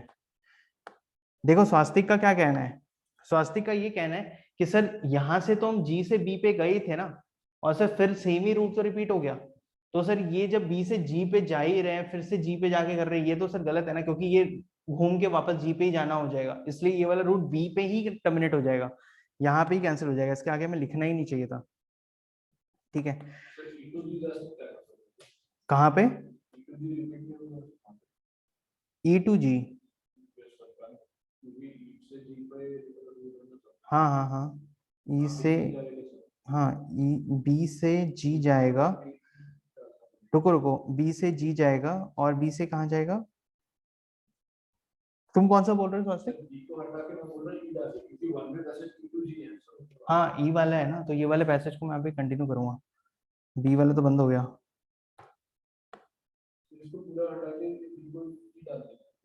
हाँ यहाँ पे है ना डाला हुआ ऊपर में, ई, ई इसके आगे करेंगे हम, क्योंकि अभी यश ने बोला कि सर ई से डी भी डबल पैसेज है, तो हम डी पे तो जा सकते हैं। समझ रहे हो, इसने क्या बोला कि सर केवल ए और ई थोड़े ना सर, ये भी तो डबल पैसेज है, तो ये सही बात है बिल्कुल, हम यहाँ से डी जा सकते हैं और फिर डी से एफ पे आ सकते हैं, है ना, यहाँ से हम डी पे जा सकते हैं और डी से हम एफ पे आ सकते हैं, ठीक है। और दूसरा, हम ए से ई डायरेक्ट भी तो जा रहे थे, यहाँ पे भी हम ई से ए डायरेक्ट आ रहे थे, देखा जाए अगर ई से ई डायरेक्ट जा रहे थे, तो फिर से ये यहाँ से डी पे जाएगा और यहाँ से एफ से आएगा, तो अपने पास 3 पैसेज हो गए, 1 2 3, है ना, 3 आंसर है इसका। चलो, गुड यश, गुड स्वास्तिक, ठीक है। तो ये पूरा का पूरा है तुम्हारा अटेंशन, केयरफुलनेस एंड एवरीथिंग के ऊपर है, तो इसमें 3 पैसेज बन रहे हैं, एक एफ से डी, डी से एच, एच से जी सी ए, या फिर एफ डी ई जी सी ए, या फिर एफ डी ई ए, इस तरीके से एफ से ए जाने के लिए रूट्स बने हैं आप, इसको नोट कर लो, ठीक है, और घर पे जाके एक बार दोबारा से इस चीज का प्रैक्टिस करना।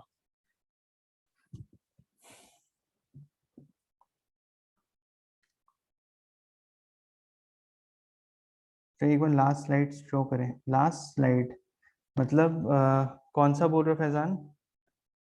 लास्ट स्लाइड मतलब लास्ट ये वाला? हाँ देखो,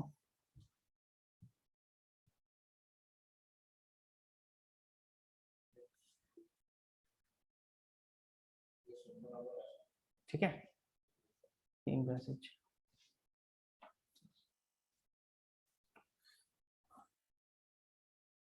अच्छा, अब तीसरा क्वेश्चन क्या है?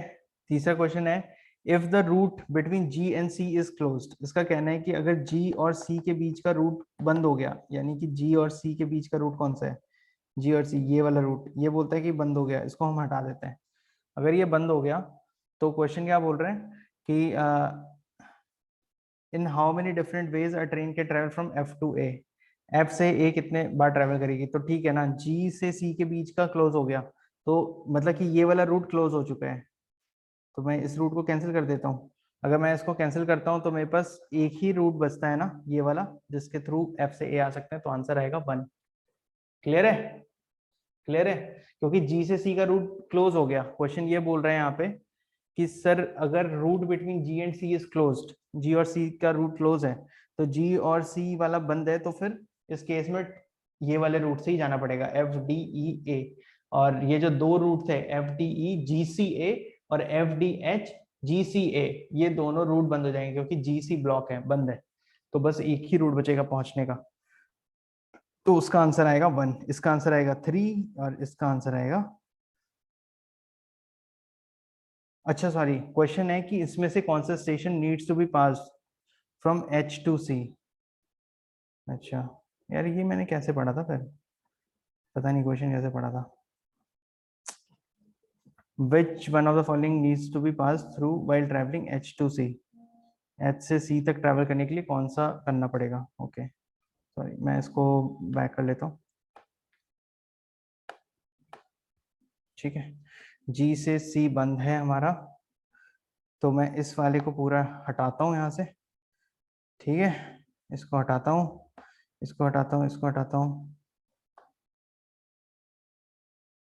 ओके, अब मेरा क्या बोल रहा है कि इसमें ये वाला रूट बंद है, जी से सी, तो मैं इसको बंद कर देता हूँ।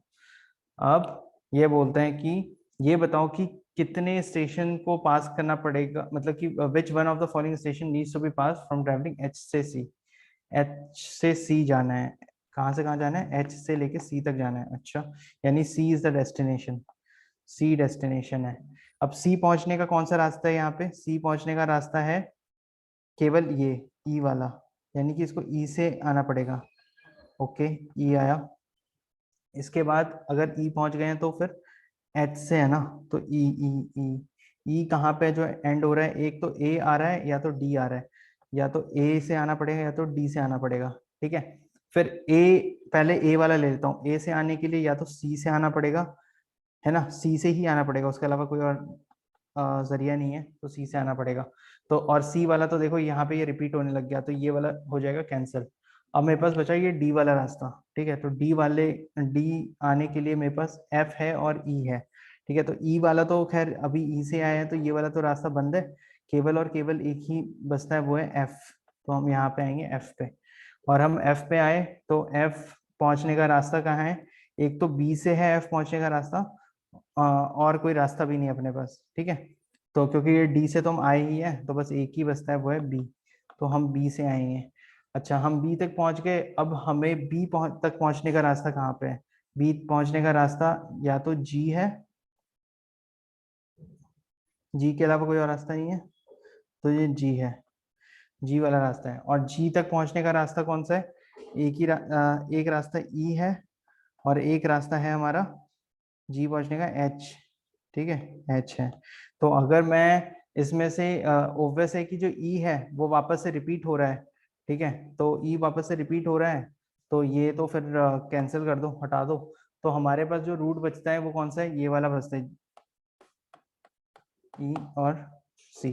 ठीक है, तो अब इसका कहना है कि भाई इसमें से कौन सा आएगा ही, है ना, E D A, E D A B.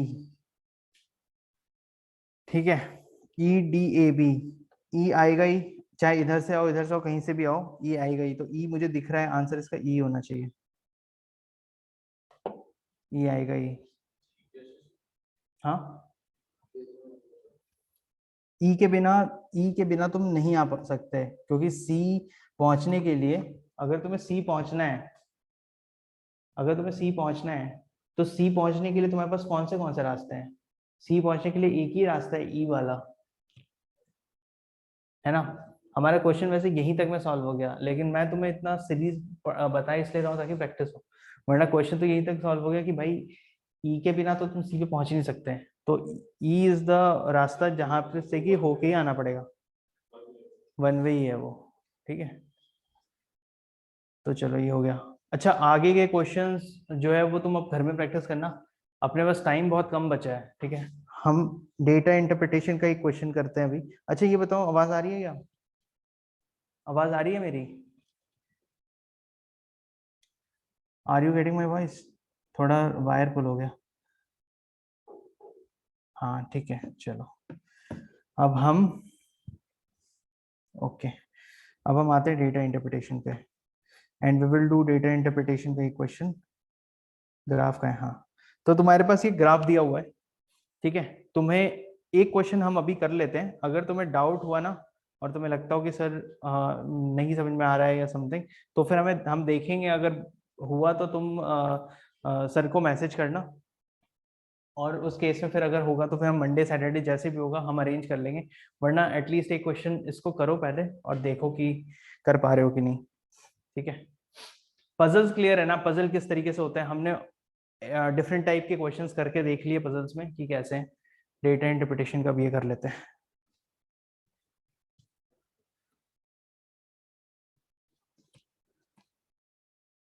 हाँ, better to skip this type of question exam, सही बात है। पजल तो होता ही है, मैं भी पजल स्किप करता हूँ, छोटे पजल्स होते हैं तो उसको ही करता हूँ, बड़े पजल्स पे फंसता ही नहीं, एक तो दिमाग उस जगह पे काम नहीं करता, गलतियां बहुत कर देते हैं स्ट्रेस में। हाँ सही बात है, वही वो क्लिक नहीं होता है, एग्जाम में भी वही चीज हो जाता है, और फिर हमारा दिमाग खराब हो जाता है, ये लगता है, और फिर हम उसमें एक सर्कल में फंसते हैं कि साला जिसमें टाइम वेस्ट हो गया, मैं आंसर तो निकाल ही लेता हूँ थोड़ा, लेकिन वही हो जाता है।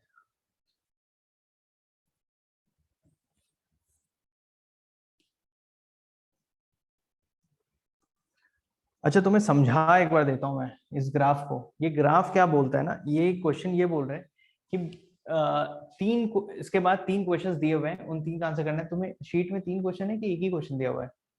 शीट में दो क्वेश्चन दिए हुए हैं, तीन नहीं दिए हैं, अच्छा चलो, छूटा होगा फिर कोई क्वेश्चन। ये क्या बोल रहा है कि the following three items are based on the graph shown and below, which shows the import of three different types of steel। ठीक है, अब तुम एक आईएएस ऑफिसर हो, तुम्हारे पास, तुम्हें डेटा की जरूरत है, तुम्हें डेटा भेज दिया जा रहा है, तुम्हें पता है कि किस चीज के एक्सपोर्ट में इंपोर्ट में मुझे फायदा है, किस चीज में बेनिफिट है, क्या डेटा है, कितने पैसे आने चाहिए, या फिर मेरे नीचे बैठा हुआ क्लर्क कहीं पे पैसे वैसे तो नहीं मार रहे, कुछ कैलकुलेशन में गलतियां तो नहीं है, वो चीजें तुम्हें समझ में कैसे आएगी। उस चीज के लिए ये तुमसे सवाल पूछा जाता है। इसमें पूछा है कि ठीक है, डिफरेंट टाइप्स ऑफ स्टील है, कौन से टाइप के स्टील है? कॉइल है, शीट है और स्क्रैप है, देखो ये दिए हुए यहाँ पे। और इसने बोला है कि जो कॉइल है वो व्हाइट कलर के बार से दिए हुए हैं, और जो शीट है वो स्ट्रेट लाइंस अंदर में शेडेड है ना, विद स्ट्रेट लाइंस, वो तुम्हारे शीट वाले हैं। और स्क्रैप वाला तुम्हें दिख रहा है कि वो मैथ्स के जैसे, मैथ्स वाले जो नोटबुक होता था, है ना, क्रॉस क्रॉस ऐसे वाले से तुम्हारा ये दिया हुआ है स्क्रैप मेटल्स, ठीक है। ये तीन टाइप के स्टील्स हैं जो कि यहाँ पे दिए हुए हैं। अब ये क्या बोल रहे हैं, three different type of steel over a period of 6 months of a year. 6 महीने का इन्होंने डेटा दिया है, 2 क्वार्टर का डेटा है, 6 महीने का डेटा है, कि जनवरी से लेके जून तक ये इस तरीके से ग्राफ बना हुआ है, ठीक है। ये बोलते हैं कि इस ग्राफ को पढ़ो और नीचे दिए हुए क्वेश्चंस के आंसर करो, ठीक है। तुम्हें ये ग्राफ दिख रहा है, इसमें यहाँ पे thousands of tons of import, ये तुम्हें थाउजेंड्स में दिए हुए हैं, थाउजेंड्स इन द सेंस की थाउजेंड ऑफ टन्स में दिए हैं, मतलब कि 20, मतलब 20,000 टन, 22,000 टन, 24,000 टन, 26,000, 28, 30, 32, 34, इस टाइप से दो 2,000 टन हर एक में बढ़ रहे हैं, ठीक है। इस टाइप से इन्होंने ग्राफ दिया है। वाई एक्सिस पे इन्होंने दिया है कि कितने 1,000 टन इंपोर्ट हुए, और यहाँ पे दिया है तुम्हारा कि कितना टाइम लगा है, और यहाँ ग्राफ में दिए हैं कि तीन अलग अलग स्टील आइटम्स, ठीक है। पहला क्वेश्चन इन्होंने पूछा, by how much measured in thousand of ton did the import of sheet steel exceed the import of steel in the first 3 months of year. Steel, steel कहाँ दिया यार, क्वेश्चन क्या पूछ लिया है इसने, कुछ क्वेश्चन में गड़बड़ है, रुको 1 मिनट, क्वेश्चन में क्या गड़बड़ है।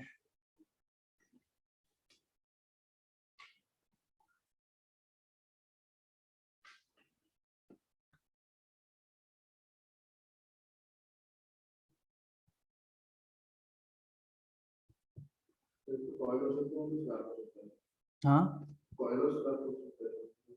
कॉर्नर्स नहीं समझ में आ रहा, सोचते क्या बोल रहे हो। अच्छा कॉइल या स्क्रैप, हाँ वही कॉइल या स्क्रैप।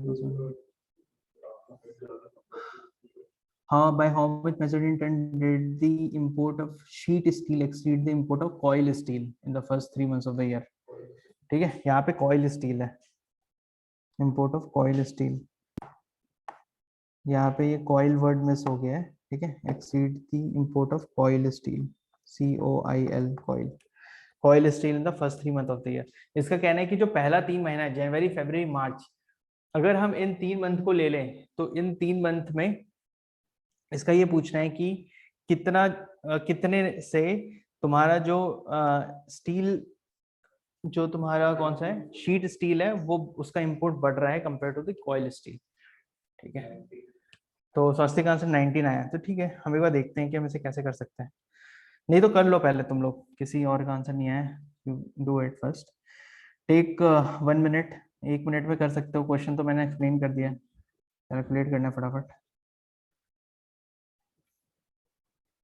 तो जब इसका रेशियो कंसीडर कर रहे हैं तो इसको फुल बार कंसीडर करना है, इसको सब्ट्रैक्ट करना है, फुल बार इसको नहीं, अगर रेशियो में भी क्या करना है, अगर रेशियो भी करना है तो टोटल नंबर बोला होगा, टोटल नंबर को ऐड करो और फिर दूसरे के टोटल नंबर को ऐड करो और दोनों का रेशियो निकालो। हाँ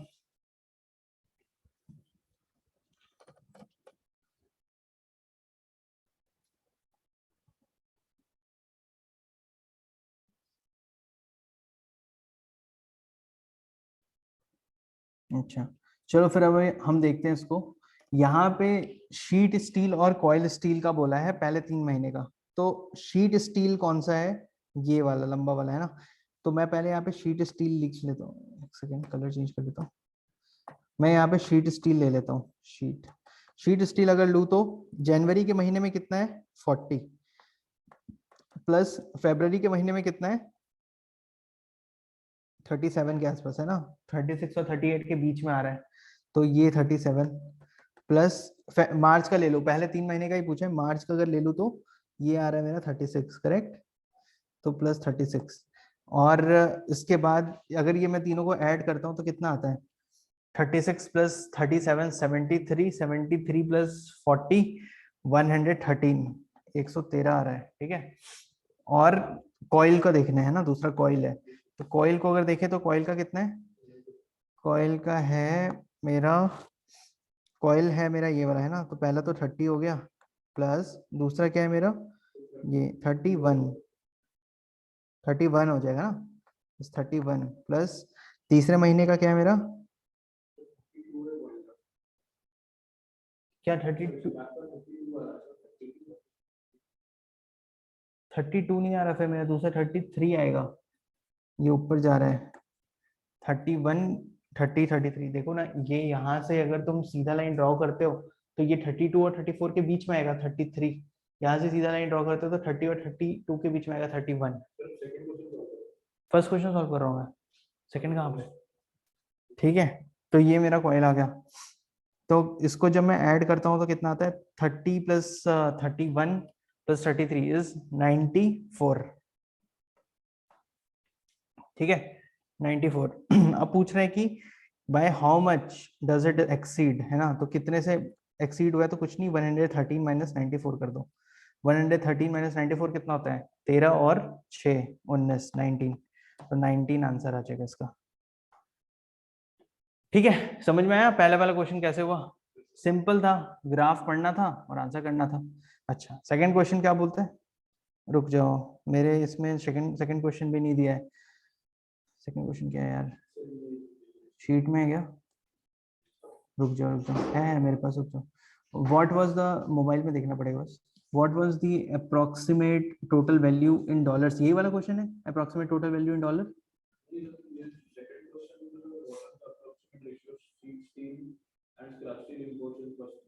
ऐसा दिया है क्या, तो शायद वो तीसरा होगा क्योंकि 3 पार्ट है इस क्वेश्चन के। सेकंड छोटा, हाँ ठीक है, हाँ ठीक है, चलो कोई नहीं, वो मैं बता दूंगा क्या है।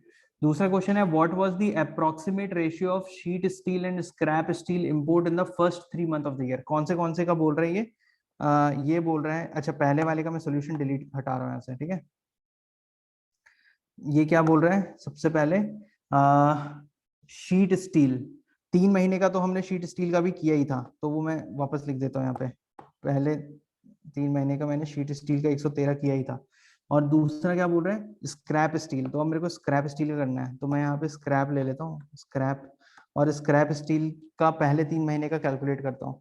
तो अगर स्क्रैप स्टील का फर्स्ट 3 मंथ का कैलकुलेट करूँ तो क्या आएगा, सबसे फर्स्ट मंथ का मेरा आ रहा है 32 आ रहा है, ठीक है, 32 प्लस, फिर मेरा दूसरे महीने का स्क्रैप स्टील का क्या आ रहा है, 34 आ रहा है, 34 प्लस, फिर मैं तीसरे महीने का अगर स्क्रैप स्टील लेता हूँ तो मेरा कितना आ रहा है, 31 आ रहा है, करेक्ट, 31 आ रहा है, तो ये हो गया 31। सही है क्या, सही है, तुम्हारा ये याद, 32, 32 कैसे, ये देखो, अरे सॉरी ये अप्रैल आ गया ना, ये अप्रैल है, सॉरी मार्च बोला है ना मैंने, अप्रैल से बना दिया, दिस इज रॉन्ग, ठीक है, दिस इज रॉन्ग, यहाँ से ये अप्रैल का तो यहाँ पे है ना, ओके, 32 आ रहा है ना, प्लस 32, ये कितना आ जाएगा टोटल, ये आ जाएगा 90, कैसे 96, 98 आएगा ना, 98 आएगा, ठीक है। तो एक 113 और 98, अब क्वेश्चन में क्या बोल रहे हैं, what is the approximate ratio, पहला तो बोल रहे हैं अप्रोक्सीमेट रेशियो, ठीक है, परफेक्ट रेशियो नहीं निकालना है और रेशियो भी कैसे दिया, 0.1:1:1:1 दिया है, यानी कुछ भी नहीं है भाई इसमें, तुम्हें सिंपल सा किसका किसका बोल रहा है, शीट और स्क्रैप, शीट और स्क्रैप, यानी कि शीट का ऊपर आएगा और स्क्रैप का नीचे आएगा, ठीक है। और 1:2 बोल रहे हैं, 1:2 है, मतलब कि डायरेक्ट डिवाइड करना है तुम्हें 98 को 113 से, तो 98 डिवाइडेड बाय 113 कर लो, कितना आता है, 98 वन जा 98, कितना बचा, 15, 15 बचा, ठीक है, 15, अब पॉइंट लगा दो यहाँ पे, 1.150 हो गया, 150 हो गया, फिर से बचा कितना, 1, ठीक है, फिर 98 लिख दो, कितना बचा रिमाइंडर, 52, 52 बचा, अब फिर पॉइंट है तो 520, 520 मतलब 98 multiplied by around 5 point something आएगा, है ना, तो इसको मैं 1.2 लिख सकता हूँ ना, 1.2 है ना, तो 1.2:1 ये आएगा मेरा अप्रोक्सीमेट, अप्रोक्सीमेट कितना आ रहा है, 1.2:1, option B, option B will be the answer, ठीक है। समझ में आया कि कैसे किया हमने, क्योंकि अप्रोक्सीमेट बोल रहा है तो हमें इस तरीके से अप्रोक्सीमेट निकालना है। क्लियर है सबको या डाउट है किसी को, बताओ, ठीक है, चलो, चलो तो हमारे ये 2 क्वेश्चंस हो गए, इसमें एक थर्ड क्वेश्चन भी है, थर्ड पार्ट भी है इस क्वेश्चन का, लेकिन इट्स ओके, जाने दो, 2 क्वेश्चन तुम्हारे शीट में दिए, 2 भी किए तो चलेगा, पता चल ही गया, आगे थर्ड वाला बता दूं मैं, ठीक है बता देता हूँ, कोई दिक्कत नहीं है, क्वेश्चन बता देता हूँ। क्वेश्चन क्या बोल रहे हैं कि व्हाट वाज द अप्रोक्सीमेट, इसका जो तीसरा क्वेश्चन है जो प्रिंटेड नहीं है वो बताता हूँ, तीसरा बोलता है कि भाई what was the approximate total value,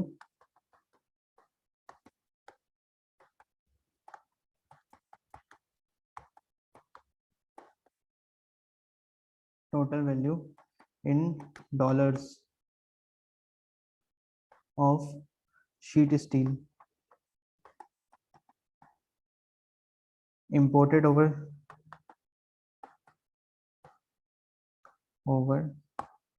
6 months, ठीक है, कितना है, इसका ऑप्शन दिया है सबसे पहला,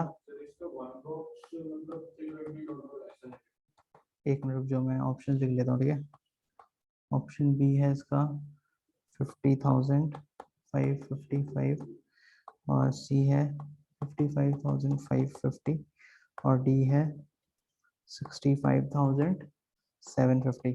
अच्छा, ये और दूसरा वर्ड ये भी ध्यान रखना, अप्रोक्सीमेट टोटल हो सकता है, एग्जैक्ट टोटल ना है, अप्रोक्सीमेट निकालना है। हाँ क्या बोल रहे सोचते सर ये जो बॉक्स भी है, हाँ तो मतलब 1 यूनिट का 1 स्क्वायर ये वाला बॉक्स, मतलब 1 स्क्वायर मीटर का इतना वैल्यू है डॉलर्स का। डॉलर्स का कोल नहीं नहीं नहीं, इसका क्या कहना है कि मतलब पर क्विंटल, यहाँ पे पर इसमें दिया हुआ है ना तुम्हारा, क्या पर ऊपर में केजी देखो, ऊपर में देखो ना, पर कहाँ गया, पर टन, पर 1000 टन लिखा है शायद। यहाँ पे नहीं दिया सर, यहाँ थाउजेंड्स ऑफ टन्स हाँ इंपोर्टेड। हाँ, थाउजेंड्स ऑफ टन इम्पोर्टेड, तो वो पर 1000 टन ये वेट तुम्हारा इसका दिया हुआ है कि $320 पर, हाँ पर 1000 टन, एक एक यूनिट है, करेक्ट करेक्ट। अगर 20 आ रहा है तो 20 मल्टीप्लाइड में उतना हो जाएगा। ठीक है, तो इसको तुम इस तरीके से सॉल्व कर, कैसे करोगे सॉल्व, तो देख लेते हैं। ये क्या बोल रहे हैं कि शीट स्टील के बारे में बात कर रहे हैं। ठीक है, शीट स्टील, चलो इसको भी देख लेते हैं, खत्म करते हैं ये वाला क्वेश्चन पूरा। ये बोल रहा है भैया शीट स्टील है, शीट स्टील का कितना प्राइस दिया है, 256 दिया हुआ है। ठीक है, 256 प्राइस दिया है, 256 मल्टीप्लाइड में क्या बोल रहे हैं ये कि approximate total value in dollar sheet steel over 6 months, 6 महीने तक का। तो 6 महीने में कितना टन शीट स्टील आया, कितना टन आया शीट स्टील। सबसे पहले शीट स्टील कहाँ है, शीट स्टील बीच वाला है ना इसका, ये तीनों क्या क्या है, 40 प्लस 36, ठीक है, सॉरी 37 प्लस तीसरा क्या है 36, चौथा क्या है आफ्टर 36 वी हैव अगेन 36, उसके बाद क्या है, यहाँ भी 36 हो गया, ये क्या आ जाएगा, this should be approximately equal to 34, ये आ गया 34 प्लस लास्ट वाला क्या है, ये भी 34 है, 34, ये सबको ऐड करो और 256 से मल्टीप्लाई करो। इसको ऐड करोगे तो कितना आएगा, 40 प्लस 37 इज 77, 77 प्लस 36, 77 प्लस 36 कितना होता है, हाँ 113। ठीक है, 113 प्लस 36 कितना हो जाएगा, 130 plus 36 is 149, 149 plus 34, 149 plus 34 plus 34, 34 plus 34 is 68, इन दोनों को ऐड कर लेते हैं, कितना आता है, one sorry plus 8 is 77, 1 carry, 5 plus 6 11, 1 carry 2, 217, तो 256 मल्टीप्लाइड बाय 217, ये आंसर आएगा इसका।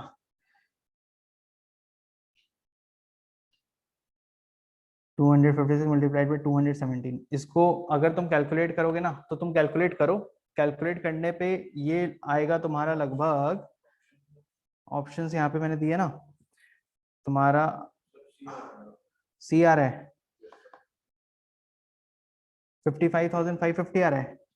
ओके, एक्चुअली जब तुम इसे कैलकुलेट करोगे ना तो ये आएगा 55,552 है ना, ये आएगा है ना 552 आएगा, तो this is approximately equal to 550। और देखो इन्होंने कितने इस तरीके से यहाँ पे दिया है कि इन्होंने 555 भी दिया है, नहीं 555 नहीं दिया, 55,000 ही लिख के रखा है ऐसे, मतलब ठीक है, तुम्हारा अगर आ गया 55,000 तो भी आंसर है, वो एकदम से क्लर्क वाला कैलकुलेशन भी नहीं करवा रहे। ठीक है, 55,550 इज दी अप्रोक्सीमेट वैल्यू।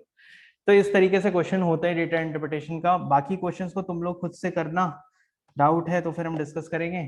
ठीक है, चलो all the best for your examination, अच्छे से प्रिपेयर करो बच्चों।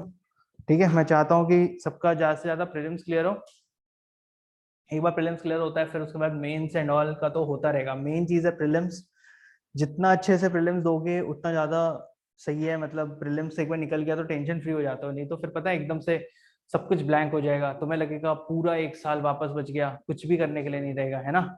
तो हमें अगर हमने मेहनत की है एक साल तो उसका फल भी मिलना चाहिए, इसलिए बहुत फोकस करो, GS1 करो, प्रीलिम्स क्लियर करो अपना। चलो ठीक है, thank you so much everyone.